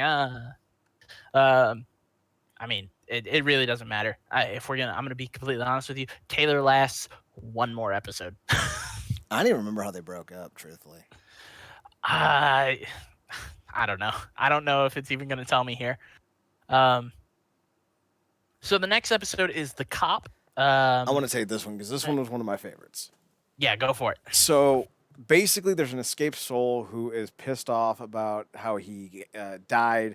It was kind of like a big circumstantial thing. Like he's claimed that he was railroaded and all that. So Sam goes out of his way to try to track down the people he's killing off, and the guy's killed off like a judge, a prosecutor, and all that.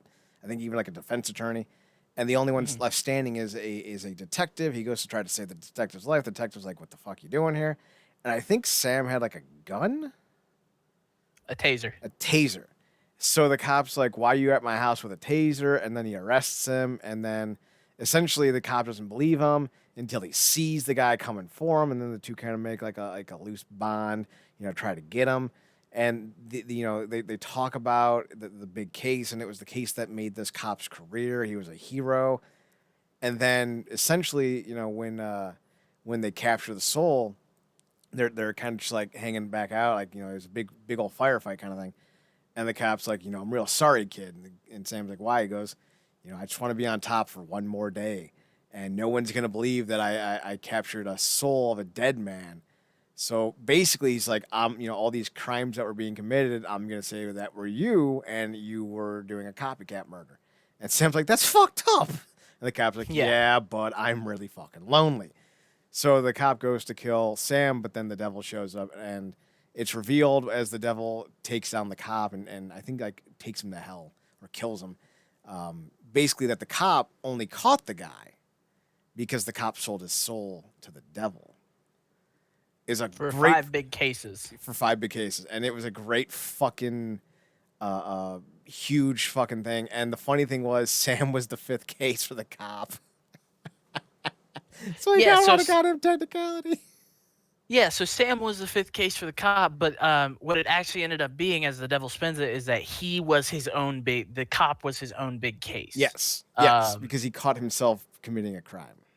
Yeah, so they find like he has the watch of like the defense attorney or whatever, and the devil writes a suicide note after forcing him to shoot himself with his telekinesis powers.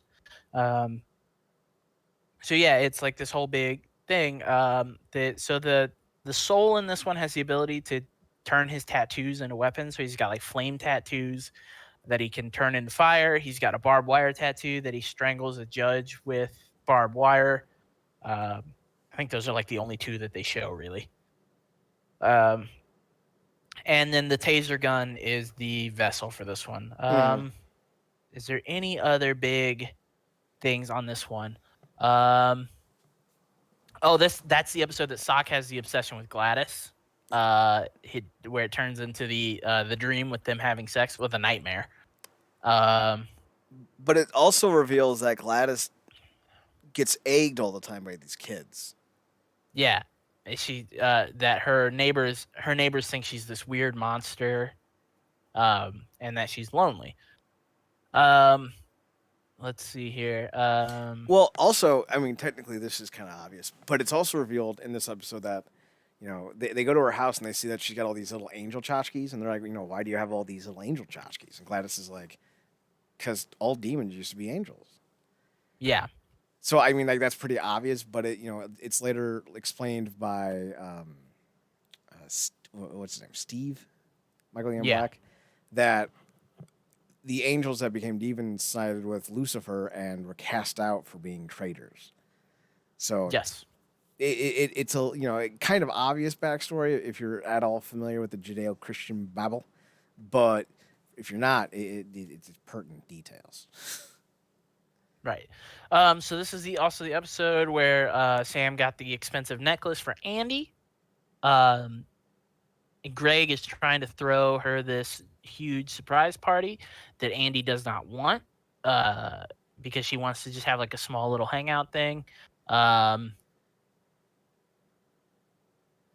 They get into a fight in Greg's car, and he punches him in the face accidentally. He gives him a bloody nose. Because Andy finds out about it, the big surprise party, because she kind of like guilts Sam into telling her, and she says she doesn't want it. So Greg gets mad, and he's like, you told her? And he's like, yeah, I didn't really tell her. She kind of pulled it out of me. And he goes, all right, so what we'll do is, instead of throwing her a huge party, we'll do nothing on her birthday. But then the next day, we'll throw her a huge surprise party, and she'll never see it coming. And Sam's like, dude, you're an idiot. He's like, that's a stupid idea. He's like, why don't you just listen to her and do the small hangout thing like she wants? And then that's when they get into the fight about it. And does he end up giving her the necklace in this episode, or is that a different episode? No, that's a different episode because it was done. Oh, maybe it was this episode. No. It'll be in the next episode, and then the episode after that is the one where what's her name? Katie gets the necklace, finds the necklace. Oh yeah. Oh yeah. All right. Yeah. So yeah, the next episode is Ashes to Ashes. So Sam is asked by the devil to do some plumbing work for a woman named Mimi, who is played by the actress that plays Julia. Julie Cooper in the OC. Loved her in this. She's great. She's great. The first scene she's in, literally, Sam opens the door. She's fucking in a negligee. And I'm like, all right, well, I approve. I see what's happening here. As soon as I saw it, as soon as I saw her face, I went, oh no. Gus, I don't want any of your squirrel stew. Stop asking. Stop asking. So Sam comes to talk to Mimi, finds out she's dating a man named Jerry. She shows him a picture, and Jerry is the devil. She thinks that he's a playboy businessman named Jerry who refuses to settle down. But Sam has to do Mimi's plumbing, but he also has to capture a soul that uses the ashes from the bodies of the cremated. Oh yeah, the dude was like he worked in a mortuary. He was like a camera, wasn't he? No, that was No, he sold body parts. That's what he did. yeah, he sold body parts before he cremated them. So I just remember that they go around collecting a bunch of ashes from people, and then it ends up in Mimi's house because she has her mom was cremated, and that's where they capture the soul. They have a hair dryer. Is this one? And this one. There's not like a whole lot of details on the episode description here, so I'm trying to. At the end of it, he convinces. Oh yeah, this is the episode where they introduce, where Ben introduces Sam and Sock to his family. I was just about to say this is the episode where they go to the quinceanera. Was it a quinceanera? Yes. Or was it? I thought it was just a family reunion. It was either a quinceanera or his grandmother's birthday. It was something, but she has the evil eye and the ability to see the future. So they take Sam there. Not future. She has the ability to see the soul of someone. Yeah. So when she looks at Sam, she sees. She has the ability to see people's true nature, but it's also specifically stated in the episode that she can see the future. Well, it's alleged. I think that's more. It's alleged. Yes. Ben says that she has the ability to see the future and see people's souls. All I remember is that he goes, well, she needs more info. He tries to get him to see the future so that he can figure out where the soul is going to be, try and get help with the soul. And he goes, all right, well, she needs to see your palm and she needs a little more information. He sticks his palm out. She starts reading his palm and she goes, El Diablo, and stabs him in the hand with a fork. Grandma's not wrong. And that's when Sock dives over the food table and tackles Grandma to the ground. He goes like, "Ah, you're back, Sam." Oh, what an idiot. Eventually, the soul comes to the, because they're at like a gymnasium, like a local rec center gymnasium. They go to the gymnasium, the soul attacks, and the grandmother sees it and basically gives her blessing to her son or her grandson. Yeah. Because she sees that even though he does have El Diablo, they are doing the Lord's work. Oh, no. So what did they capture them with? They captured him in like a shop vac, like a vacuum cleaner, and they put him in the trunk. But then there's like a banging in the trunk, and they're like, Sock, what did you do with all the ashes that I told you to take care of? He goes, nothing. And he goes, they're still in the trunk. And he goes, maybe. And that's when there's this giant lurch in the trunk. So yeah, they get to the rec center or gymnasium or whatever where they were holding this little event. Ben's grandmother sees them, and then she comes in and she crosses all their foreheads and gives them respect for doing God's work. And that's when Ben gets back into his grandmother's good graces. Yeah. I think that's pretty much. Oh, at the end of the episode, Mimi asks Sam, "Do you think I should break up with Jerry?" And he's like, "Yeah, you should probably get on with your life, because this guy is not going to be a guy who settles down." So she has this huge yard sale and sells a bunch of her stuff to move to New Mexico to go live with her. Who does she go to live with? No, she's just I moving to think New Mexico. she just moves to New Mexico. Yeah. Um, and that's when you get introduced to Katie, who is Mimi's daughter, and her Sam and Katie kind of fall for each other. Um, the next episode is Cash Out. Uh, the the souls in this one have the ability to phase through walls and stuff, and the vessel for this one is a Zippo lighter. Sam secretly begins dating Katie, but they're trying to figure out whether or not she might be the devil's daughter. Um, the escape souls are two former bank robbers. They come back to collect the cash they hid after their last heist. Um, they captured the souls. They capture one of the souls and find the stolen money. They start arguing over whether or not they should spend it. They do start spending it. Spoiler alert. And then they go to this high stakes poker game to find the other soul. His name was Wang, I think. Um, and the guy almost kills Ben. They trick the soul into letting Ben free because they say that we're gonna burn. He's like, get me my money or I'm gonna kill your friend. They go and get all the bags of money and they come and Sam is like, you know what, you're gonna kill him no matter what, so I'm just gonna burn your fucking money so you have nothing left. And he sets and Sock's like, no, Sam, don't do it. That's our money.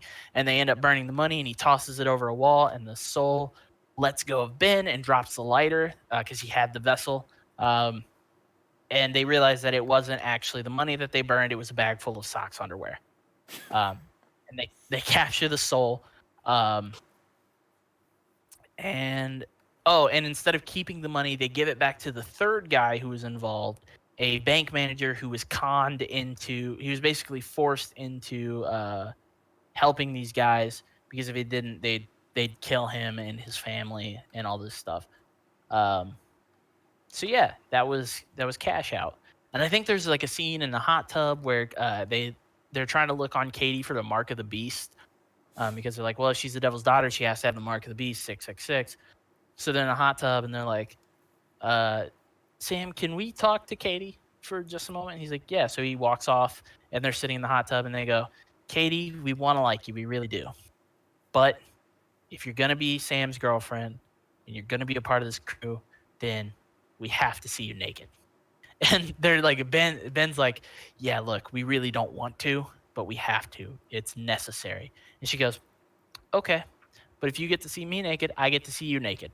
And Sock and Ben are like, yeah, okay, yeah, no problem. So they all see each other naked, and Sock and Ben walk back into the house. Because the hot tub that Sock bought is in his mom's front yard. Uh, so they walk back into the house and they go, "Did you find it?" He's like, "She's completely clean. She's perfect. She's actually too perfect. I'm a little bit mad at you for it. So get back out there." And he's like, "Wait, so you're telling me that she's getting a hot tub by herself right now?" And they're like, "Sure is, champ. Get out there." And Sam jets back outside. Oh, Uh, jeez. so, and I think that's the No, then the episode after that is the episode where Katie finds the necklace. Yes. Yes. So in Hungry for Fame, this has Jamie Kennedy in it. He's a terrible so- rock musician. He's the Yes. worst. But he makes it. He's given a dose of fame by the devil as a teaser, as the devil explains it. It's Yeah, because he wants the devil wants him to sell his soul for fame. It's revealed. so- Well, it's revealed that his girlfriend keeps breaking up with him because he can't let go of the dream. So he's single and he's mad, and all of his songs are about how much she's a bitch. I'm pretty sure like one of the songs on his EP that he's selling out by the pier is called "Rachel, You Bitch." Yep. Eventually, like his songs get played. He gets like this big, huge arena performance, and he's end up chased down by one of the souls of the episode, by the soul of the episode, and he ends up losing his hand. Yeah, the soul of the episode is a cannibal. Let me see here. Ben loses Yeah, his guitar playing hand. Yeah. So they capture him. So the cannibal, they go to talk to the cannibal's mom, and she's like, yeah, they're like, yeah, he was our favorite counselor at summer camp. She's like, you you knew him at Camp Soaring Arrow, I think is what it was. And they're like, Hmm. yeah, he was awesome. It was great. And they go in and talk to her, and the entire time his mom is like being super nice, and she's like, I loved him. He was my pride and joy. Um, so the other crux of the episode is that Sock's mom is back from her vacation from Las Vegas, and she got married to a guy named Morris, who's an Asian cowboy.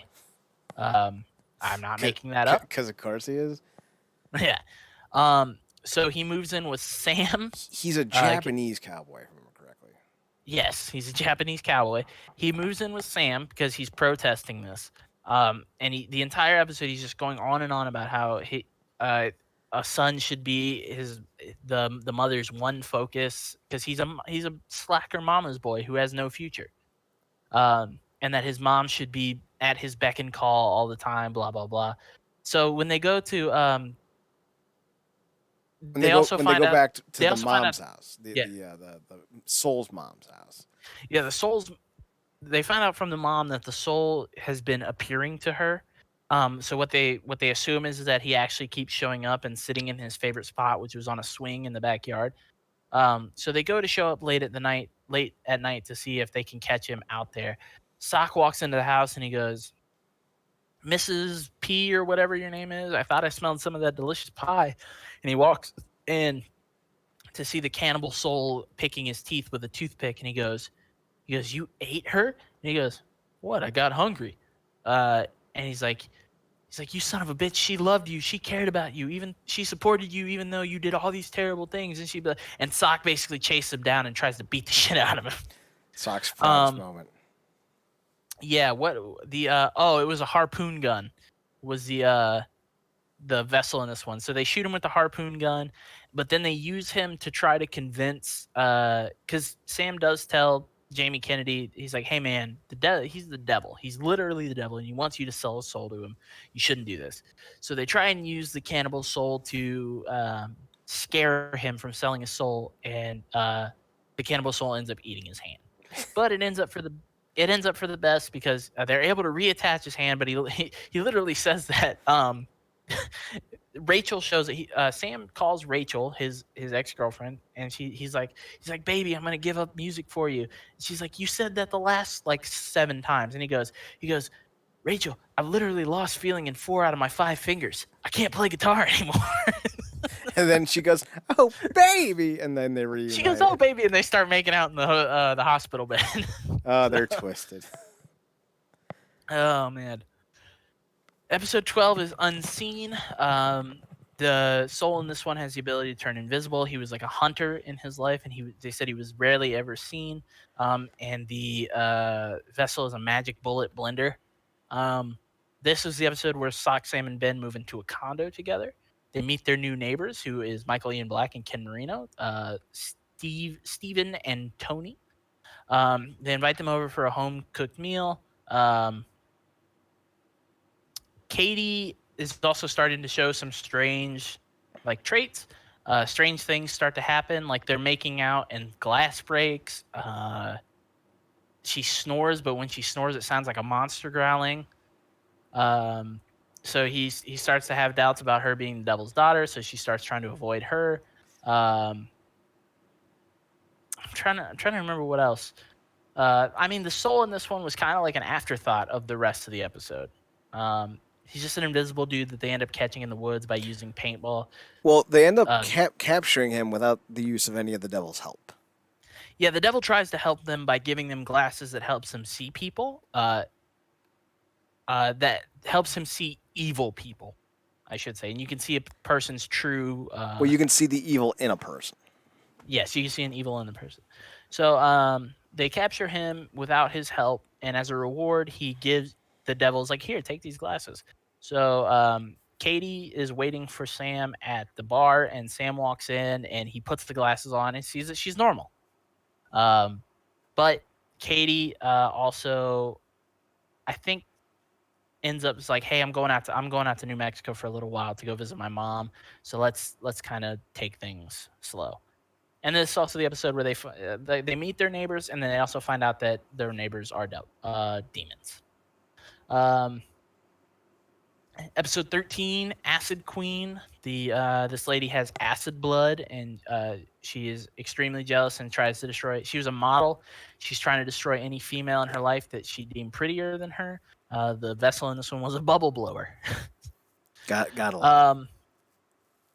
This is the turning point episode where Andy finally, up until like the last like 3 episodes, Andy has kind of been struggling with this her feelings for Sam because he sees her with Katie. I think. Oh yeah, was Unseen was also the episode with the necklace. I think Sounds right. one of these was the episode about the necklace. Acid Queen also featured Erica Serra as. Hungry for Fame. Hungry for Fame was the one where Andy is seen acting jealous about Sam and Katie, and that's the one where she goes, "Nice necklace," and stormed off. So that was the one about the necklace. Acid Queen features Erica Serra as the soul, and I love her. And marry me. She was great in Eureka. If you've ever seen that. Yeah. Let me see here. Where did I leave off? Yeah. So Sam ends up breaking his relationship with Katie for Andy because he doesn't want to do the. God, I was gonna make a comparison. Oh, the Scott Pilgrim thing. Were you? Did you cheat on? Did you cheat? Did you cheat on Knives? Or no? Did you cheat on Ramona with me? And he goes, No, I cheated on Knives with you. And she goes, What's the difference? And he goes, You weren't wronged.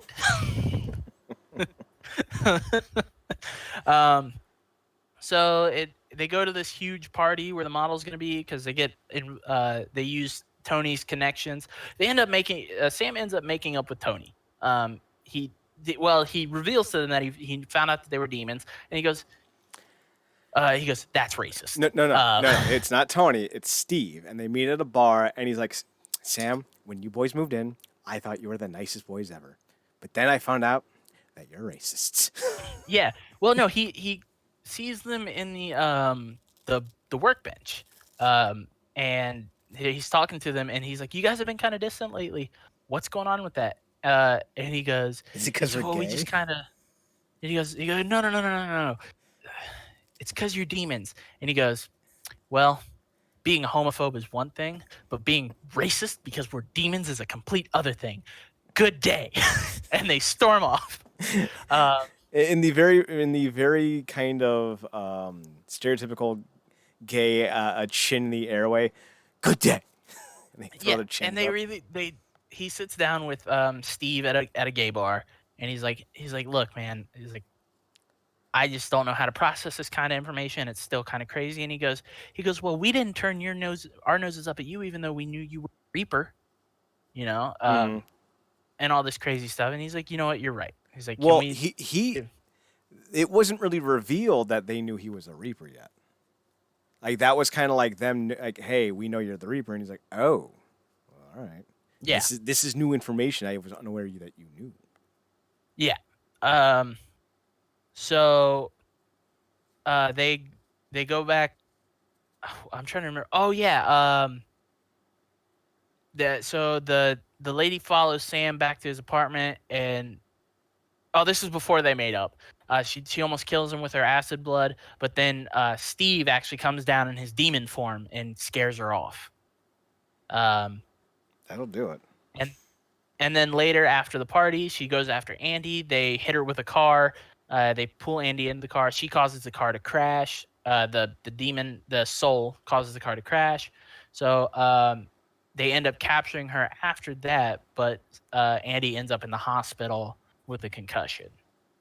I don't think there's really anything else more to. Oh, yeah, like the end of the episode is like, Sam does tell Andy, he's like, hey, look, there are things in my life that I can't really talk to you about, but just know that I would never purposely try to hide anything from you. He's like, I would tell you if I could, but I can't. Well, and she also sees the whole thing go down. Because one of the first things she asks the doctor, I think in the next episode or at the end of this episode is it weird to hallucinate after a head injury? And the doctor's like, no, that happens all the time. So it's like, so you can see things that aren't actually there. And he goes, oh yeah. And then the doctor leaves, and it's Dr. Jan Etor. It was, yeah, you're not wrong. It was Dr. Jan Etor. Because the doctor walks out, takes the coat off, gets the money from the three boys, and it's just the fucking janitor. Dr. Jan Etor comes back with a vengeance. Love it. Oh man. So yeah, that was pretty much. Oh, and then Steve and Tony and all three of the boys kiss and make up. They don't kiss, but I mean, they might have, we don't know. But yeah, also, wasn't this the episode where at the end they're like, we're gonna overthrow the devil? that's the next episode. Okay. No, that is at this episode. Never mind. It's you're the right. end. It's the very last thing in the episode. Yeah, they're like, we have started a rebellion to overthrow the devil. And so I was like, huh? It's we started a rebellion to overthrow the devil. Yeah, you're right. It was like that. And Sam's like, huh? So the next episode is Rebellion. Steve and Tony tell Sam they want to exploit his relationship with the devil to lure the devil into a trap where the other demons can then destroy him. What else? Oh, I'm gonna say right now, this is one of the episodes where the soul and the vessel are a complete afterthought. The soul has the ability to leech people's through their tongue, so they're basically a human leech, and they have the ability to summon leeches. And the vessel is a bullwhip. Yeah, no, That's I really all I barely remember. That. I barely remember anything about that. This entire episode is about Sam meeting the rebellion. This is where we talked about this earlier, where they have the two differing ideologies of just killing the devil or killing him with kindness. So another kind of like small little thing is Ted asked Sock's permission to ask Josie out on a date, and thinking she'll never say yes. Sock's like, you have my blessing, because Josie gives her scarf to Ted because it was a Christmas present from Sock, or a birthday present, one or the other. And she gives it to Ted. She's like, here, I don't want it anymore. You have it. And so Josie goes out with Ted, and then Ted gives him this whole speech of like how Josie is she's so high up on, she's so successful and she's so pretty that she has to date down because there's safety in dating down, because she knows these guys will never leave her and do anything crazy. And so Sock has this huge giant argument with her, which she's like, no, I didn't date you because I date down. I dated you because you're funny and you're witty and all this blah blah blah blah. And ends up winning her back, and they get back together. And Ted shows up at her house because he agreed to show up and hook up her DVR. And he's like, Ted says in the episode, he goes, she wants me to come over and hook up her DVR. And in gay porn, hook up her DVR or hook up any sort of electrical thing is a code for have sex. So I can only assume that equates over to the heterosexual world as well. And Sock is just looking at him. Just mind blown. So he shows up to hook up her DVR, and Sock answers the door in one of her silk robes, and he goes, oh, Ted, yeah, I already took the liberty of hooking up her DVR twice. And Ted, dejected, he goes, all right, Waisaki, I see how you play this game, you dirty, dirty pig. And then he takes his scarf that Josie gave him, and he wraps it around his neck, and he turns his head up and walks away. Oh. Also, it's this episode where I think it's this episode, the episode before, where they Andy and Sam start to canoodle. That was the episode before. In Rebellion. Acid Queen was the episode. It says Andy confesses her feelings for Sam, and Sam breaks his relationship with Katie. There it is. So just to kind of, because that's going to be very important in Greg Schmeck. Yeah, so all through Rebellion, even though it's not mentioned in this description, I don't remember it. All through Rebellion, Sam and Andy are dating now. So coming to grips, this is episode 15. The soul in this one has the ability to multiply through amputation of body parts. And The vessel for this one's a foldable scythe. So they gave a Reaper a scythe. Who would have guessed? It's very cool. This is one of my favorite So episodes too. it's a great episode. So this dude is a total narcissist. He has slept with hundreds and hundreds of women to birth hundreds No, and hundreds of kids. no, he's a doctor at a sperm clinic, and he replaces sperm Oh yeah, donations with that's his it. own. Yes. Sorry. So he Uh, gets. So I want to handle this one because I love this episode. Because Okay. this is like just multi. One, it stars Lucy Davis, who was the blonde chick from. I fucking wanted to punch her character in Yeah, the face. terrible character, but she was great in Shaun of the Dead. Yeah, So she was great on that. so they essentially get the guy in the first 5 minutes of the episode, but Andy witnesses the beheading of the villain. So they're like, hey, we got it, and while Sam's trying to convince Andy not to go to the cops, they're like, well, you can't hand the scythe over yet because you didn't get the guy, and Sam's like, yes, I did. The devil's like, no, you didn't, dude. He's right here in this porn shop getting material. And it's revealed that he can grow from it's just any limb that's still left around. So like they need to get all of him. So they're back on the fucking hunt as Andy's trying to debate whether or not to go to the cops after she's just witnessed her new boyfriend cut off dude's head. Eventually, they stick Andy into a trunk because Bert and Ben are good friends. And Ben's like, we put her in the trunk. And Sam's like, how's that helping? And Ben's like, it's not helping. And obviously that doesn't sit well with Andy at all. And there's constant turmoil. And at one point, Andy starts strangling Sam through the little hatch in the back of seat of the car that she's stuck in. And you just see Sam flailing from in behind as Ben and Sock talk. It's fucking hilarious. Eventually, they go and get Steve. So wait, was the end of Rebellion when he dies? Was when Steve dies? No, I'm pretty sure that's Coming to Grips is this episode. Yeah, it's this episode because Sam meets the Rebellion in Rebellion, and then in Coming to Grips, the next episode says Sam, because Andy hears Sam talking to Tony in his apartment about his plans to defeat the devil. Okay. No, because no, it is in Rebellion. Yeah, at the end of Rebellion, he crushes the Rebellion because he gets the devil's phone number and he summons the devil, and they lure the devil into a trap. But the devil's like, he shows up. Oh, Sam tries to warn them. He's like, no, the devil knows about this. He's gonna stop it. And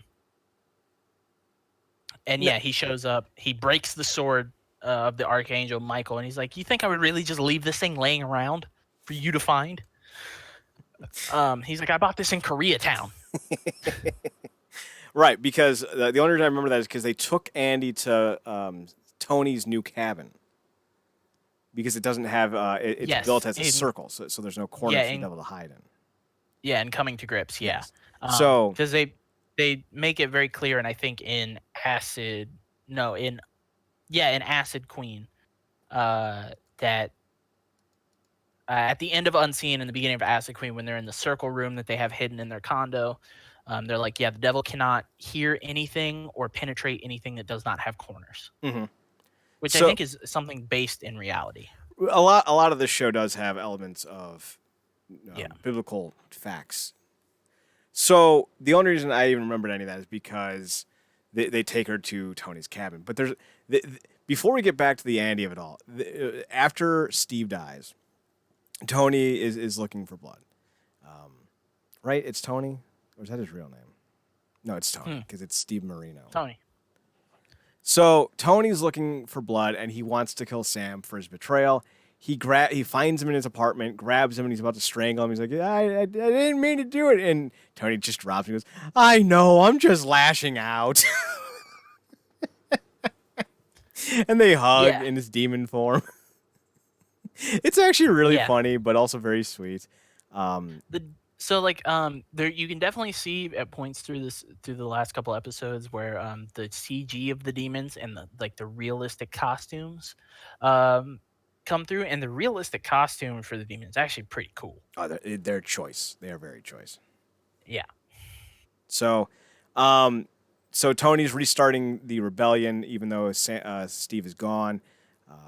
But one of the things that happens in this episode is they take Andy to meet Tony to show Andy that, hey, I am in fact the Reaper for the devil. I am capturing souls. What you saw was me capturing a soul. If you trust me, I can show you. And Tony goes full demon in front of her, and she just has the best freak out look where her eyes just go wide and she clenches her teeth. And then she sprints out of the cabin. And Tony's just like swinging his hands back and forth. All right, hey, you guys want to stick around for lunch? He goes, we should probably go Sam goes, we should probably go after her. And Tony goes, nah, there's nothing around for miles. She'll get lost in this neck of the woods. Don't worry about it. She won't have anywhere to go. And then you just hear, and he goes, Sock? He goes, yeah. He goes, did you leave the keys in the car? And he goes, it's a possibility. This show has such great comedic timing. It really does. They eventually track down the soul to the hospital, which is not Sacred Heart, and I'm sad about that. No, it's not Sacred Heart. They cut him in half. They're chasing around parts of him. At one point, a naked soul jumps on top of Sock, which does not sit well with Sock. But yeah, that's right. Andy returns and helps them capture the soul. And kind of at the end of the episode, they all make, amends, and Andy's like, this stuff skeezes me out, but, I'm with you. And then Sock's like, oh, she's part of the group. That means Sam's buying beers for the new girl. Yep. The next one, episode 16, Greg Schmeg. So this is the return of Greg, the ex-boyfriend. So Greg has sold his soul. You've come to find out that so there's two things that happen. Sam nearly gets his head taken off by a supposed escaped soul who looks like Leatherface from Texas Chainsaw Massacre. He's got this big ugly face and wig. He's got a chainsaw. And it's kind of like a teen slasher thing. They're out on this cliff or like in the middle of Lover's Leap or whatever. And this dude comes up like what's the fucking story about the guy with the hook for a hand? You mean the story about a guy with a hook for a hand? I'm thinking of the story of the guy with a hook for a hand. Right. That's literally that's what they call the story with the man with the hook for a hand. They go out to Lover's Lane and they're hearing the scraping all throughout their little makeout session. The guy goes outside, gets fucking hooked, and then like at the end when the car goes home and there's a hook on the rear view mirror. It's fucking stupid. Yeah. Thanks for just trampling all over my joke. We could have had a great back and forth there. No, we can't because your jokes suck. I said, yeah. I was like Lover Lane, the teen horror thing where it's like based off the story of the guy with the hook for the hand, and you said, no, you mean the story of the man with the hook for the hand, and I was like, no, I'm thinking of the story of the man with the hook for the hand. You're thinking of the story of the man with the hook for a hand. See, I thought you were being serious, so I didn't know what the fuck's going on. No, I mean I understand that we got mixed up there, and you actually needed to explain to me the man with the hook for the hand, but I knew. Well, sometimes I just don't think you're that smart, so I'm sorry. We could have had a great back and forth there, and it would have been hilarious, but somebody doesn't know anything about comedy. I am great with comedic timing. I'm the one who's driving the show with its humor. Hey, aren't you glad that you're not doing all the work for once, and that I'm the one who's not really. This episode? I don't know what the hell is going on half the time because I'm listening to you talk and I'm like, wow, is this how other people feel when I'm doing a show? Yes, all the time. I'm trying to speed things along here because I have something has come up. It's not pressing. Let me truncate this because this one's pretty easy. So Greg sold his soul. It had an unintended side effect where it manifests some kind of monster, and it goes after Sam. But what Greg actually sold his soul for was the ability to make Andy fall in love with him.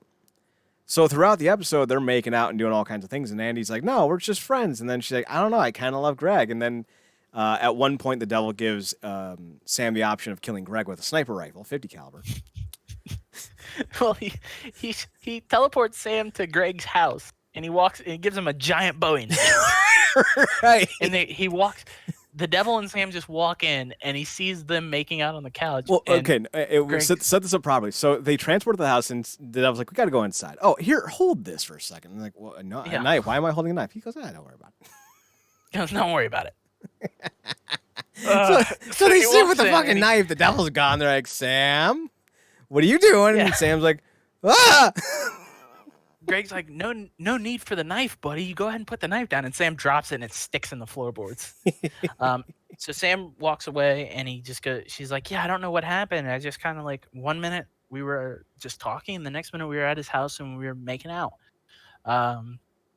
So So it's revealed that the devil gave him the power to convince Andy to fall in love with him, and it's having a truncate, a side effect of having the demonic possession appear when things aren't going the right way. And eventually, Sam goes, "You should have wished for her to not be in love with me," because apparently, Andy's true feelings for Sam is overriding Greg's mind control, and that forces the demon to again or demonic form to again pop up and chase them down.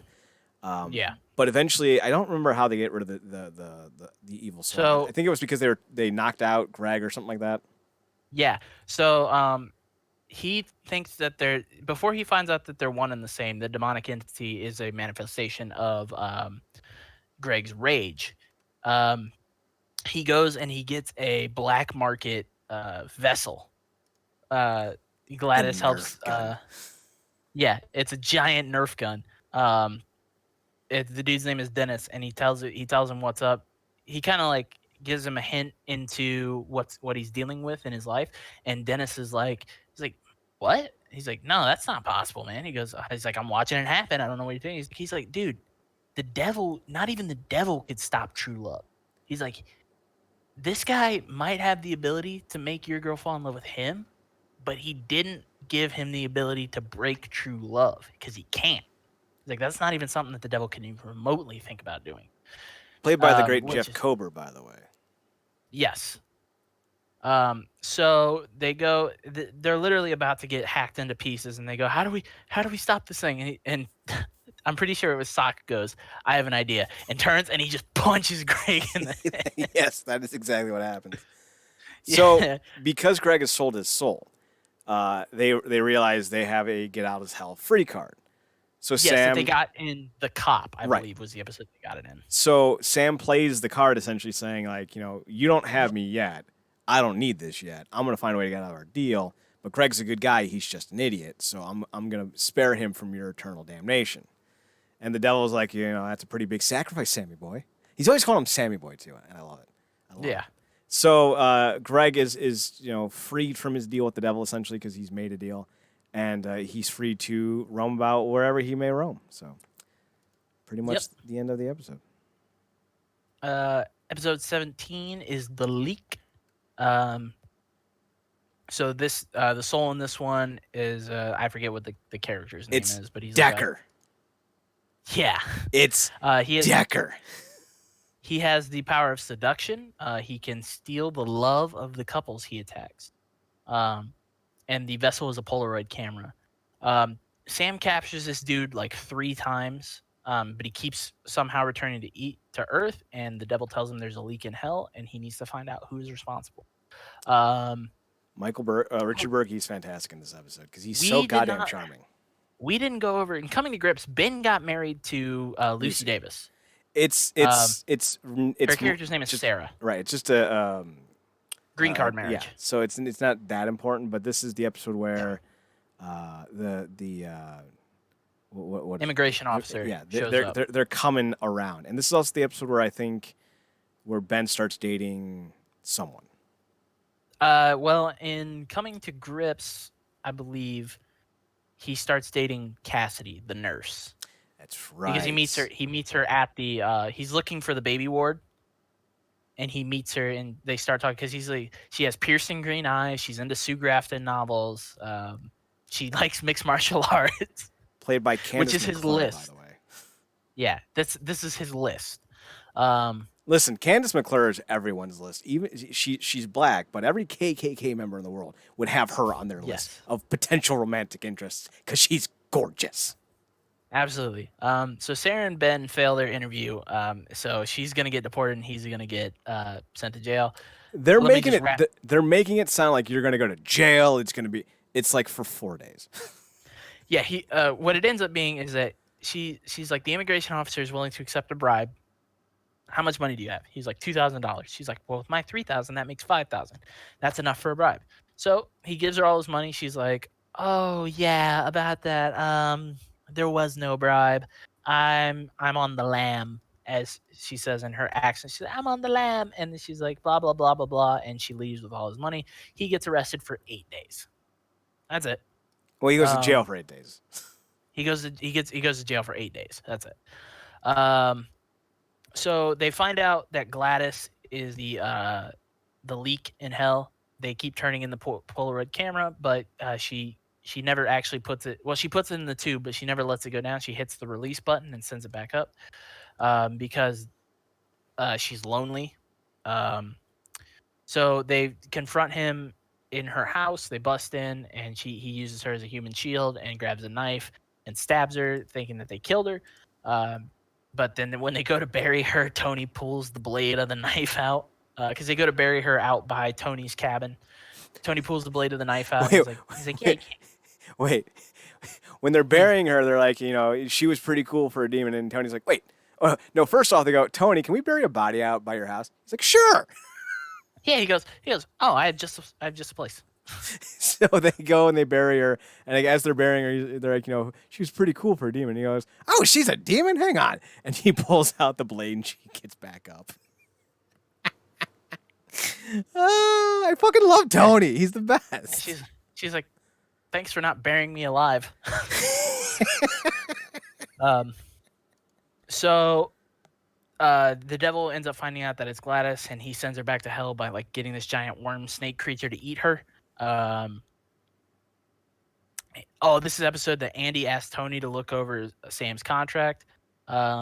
Sam's dad is reluctant to give it to her. Trying to think what I think. Oh yeah, then they give it to her. They capture the soul because he goes to like a wedding, I think, and he's about to sleep with the bride, and they just end up capturing him. It's nothing like crazy, but at the end, the accountant person that Tony hires from hell to look over the contract is basically like, yeah, all the pages, every page that would have link Sam to his dad is ripped out. So they come to the conclusion that Sam is the devil's son. Something that we've already kind of been hearing rumblings of prior. So there was also something else in this episode that I just had on the tip of my tongue, but now I've lost it. I think this was the episode where at the end the devil is kind of proud of Sam for rejecting the soul's charm, and I think he's like, do you want to go out tonight, Sammy boy? And they're like, and he's like, yeah. And the devil's like, what? Get out. Yeah. And then he gets out of the car, and then the devil makes it storm and rain all over him, and he drives away angry that Sam was no longer rejecting him. No matter what is happening, Sam is just not mad. He's like, yeah, let's go get a beer. He's like, you know what? My treat. And he's like, we'll have a great time. You know what? Screw the bar. Screw drinks. Let's go out to the club and have a great time. He's like, no, get out. And he's like, it's fine. I love to walk. And he's like, I'm going to make it rain on you. And he's like, it starts raining on him. He goes, doesn't matter. I love this weather. Was that this episode? Yes, that was this episode. Okay. That's what I thought. Because the whole premise of the episode was that Richard Burgess' character was trying to convince Sam to live his life. Like, hey, Sammy, you got to do something, man. Like, I'm just enjoying myself. There's nothing wrong with that. And he's like, you're ruining marriages and people are killing each other over it. He goes, oh, those are just incidental details. Yeah. So we're going to wrap up with episode 18 here because I got about 20 minutes before I got to go. That's fine because it'll take about 5 minutes to talk about it. So episode 18, Cancun. The soul in this one has precognition, and she's the ability to manipulate tarot cards. She was the escape soul doesn't matter in this one. Sock throws a baseball and catches her. God, the baseball throw was great. It was fantastic. But so the real details are about his father is trying to stop Sam from moving forward with all this nonsense. The demons are convinced that Sam has to die, and they've deduced that the only way to kill him is by burying him in a devil's trap. Cage. It's Solomon's trap. Solomon's cage. Supernatural called it the devil's trap. Yeah. Same thing. And to bury him alive in it. Yes, and they're getting the materials from the workbench, and they're telling him about his plan. But the devil had asked for a favor from. Oh, because in the episode with the hand in the hospital and everything, with where Andy finds out, he asks the devil for a favor. But he says, "Can I let Andy know? Like, otherwise she goes to the police. I don't see another way out of this." And the devil's like, "Okay, but if I do you this favor, you're gonna have to do me a favor." And he says, "Anything, I'll do it. Just let me tell her." He's like, "Are you sure about that? It's gonna be anything." So his favor is that he wants him to get on the inside of this rebellion Mm-hmm. and uh, feed him information. So he tells the devil, "Hey, they're building Solomon's cage." And he goes, "That's their plan." He goes, "That cage can't hold me." But turns out that it wasn't for him; it was for Sam. Um, Sam is also starting to get signs of seeing Steve everywhere. There's a black mold spot on the wall of the workbench that looks like Steve's face. He sees Steve on a security camera monitor standing next to him, and then he also sees Steve in the break room of the workbench. Um, Sock, the construction crew of the Solomon's Cage has a succubus on it who Sock falls for. She feeds off human life, and whenever she kisses him, he gets a rush of energy, but he loses a year of his life. Can I say the best part about this? Can I say the best part about this? Can I? Yes. At the end of the episode, Sock deduces that with all the smushing they've done, that he maybe has 3 years left to live. So my favorite. So yes, he does say that, but my the way he sets it up is great. He tries to get her to kiss Ben, and she's like, I was genuinely interested in you, and she storms off, and Ben's kind of disappointed, and so is Sock, and he goes, you know what, man, it's probably for the best. When it comes down to it, I probably got like 3 years. He goes, if it makes you feel any better, I'm probably gonna die in 3 years. Funny enough, so remember how I mentioned that the Devil's Trap was what they called Solomon's Cage in Supernatural? Mm-hmm. One of the more major players in season 6 of Supernatural, Cindy Sampson, played the succubus in this episode. That's amazing. Right? Unintended parallels. Love it. Yeah. So the soul in this one tells Sam that the devil and his father are lying to him about his birth, leading him to find out that he may be the devil's son. The soul really doesn't matter after this. Tony and the demons attempt to lock Sam up, but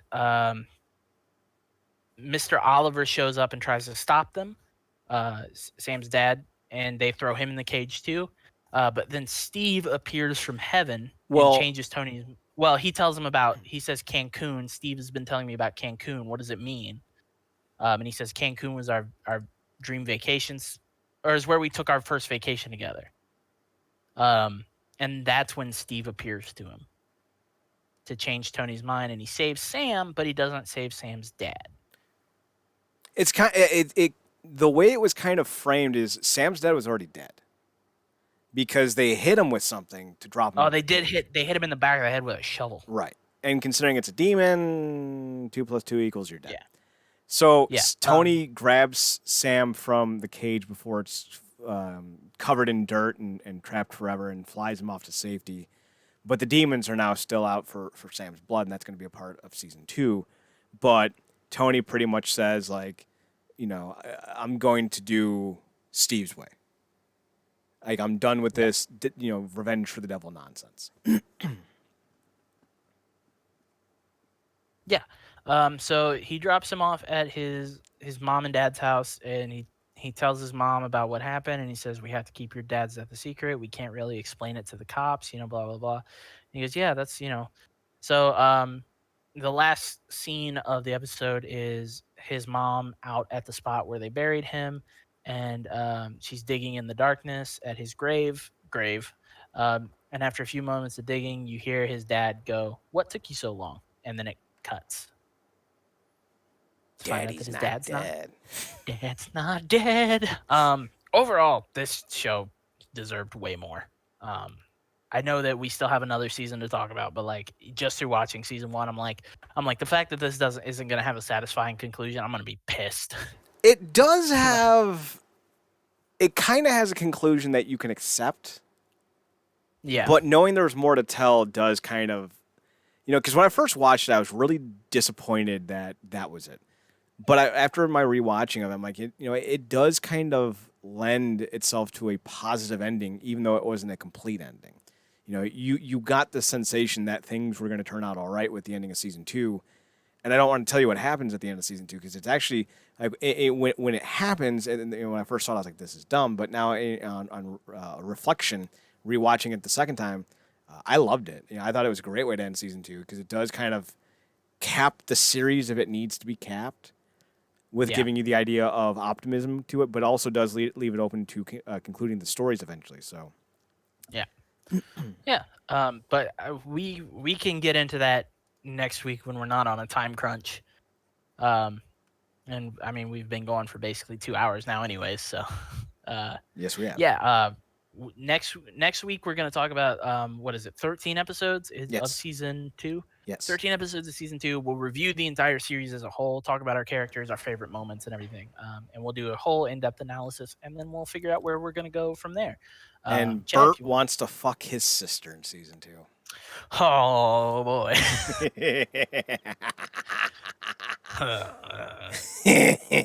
Chad, why don't you go ahead and give him the rundown? Bert Wysocki, you dog. You dog. Twitch.tv/Comic and GameCorp, YouTube.com, Comic and GameCorp. You got to search for that. We don't have a URL yet. We're on Twitter at NERDCORP. We are on Instagram at Real Nerdcorp. That's REAL NERDCORP. We're on Podbean at realnerdcorp.podbean.com, or by going to the Podbean app on your mobile device, downloading the app, and then searching for Real Nerdcorp on the app and downloading them straight to your phone or tablet. We're also on the website, realnerdcorp.com. Swish, what are your personals? You can find me on Twitter at X2000Gregs. That's X2000GREGS. And you can find me on Instagram at 2000Gregs, 2000GREGS. Chad, where can they find your personal stuff? Chad Nerdcorp on Twitter, CHEDNERDCORP, and on Instagram at Chad's Photo Hut, CHEDSPHOTOHUT. Season 2. All right. Next week. Yeah. Next week we will be getting into season 2. Thank you all for listening to the first of 2 The Devil's in the Details podcast, the podcast. Or was it The Devil's in the Details, the podcast? It's The Devil's in the Details, the podcast. Okay, yeah. We'll be back with you next week for the finale. And then we'll figure out where we're going to go from there, what series is going to be next. So thank you all for listening. For Chad Porto, I'm Alex Swisher. Goodbye. Good night. And don't sign contracts. Don't sign contracts and stay home and wash your damn hands.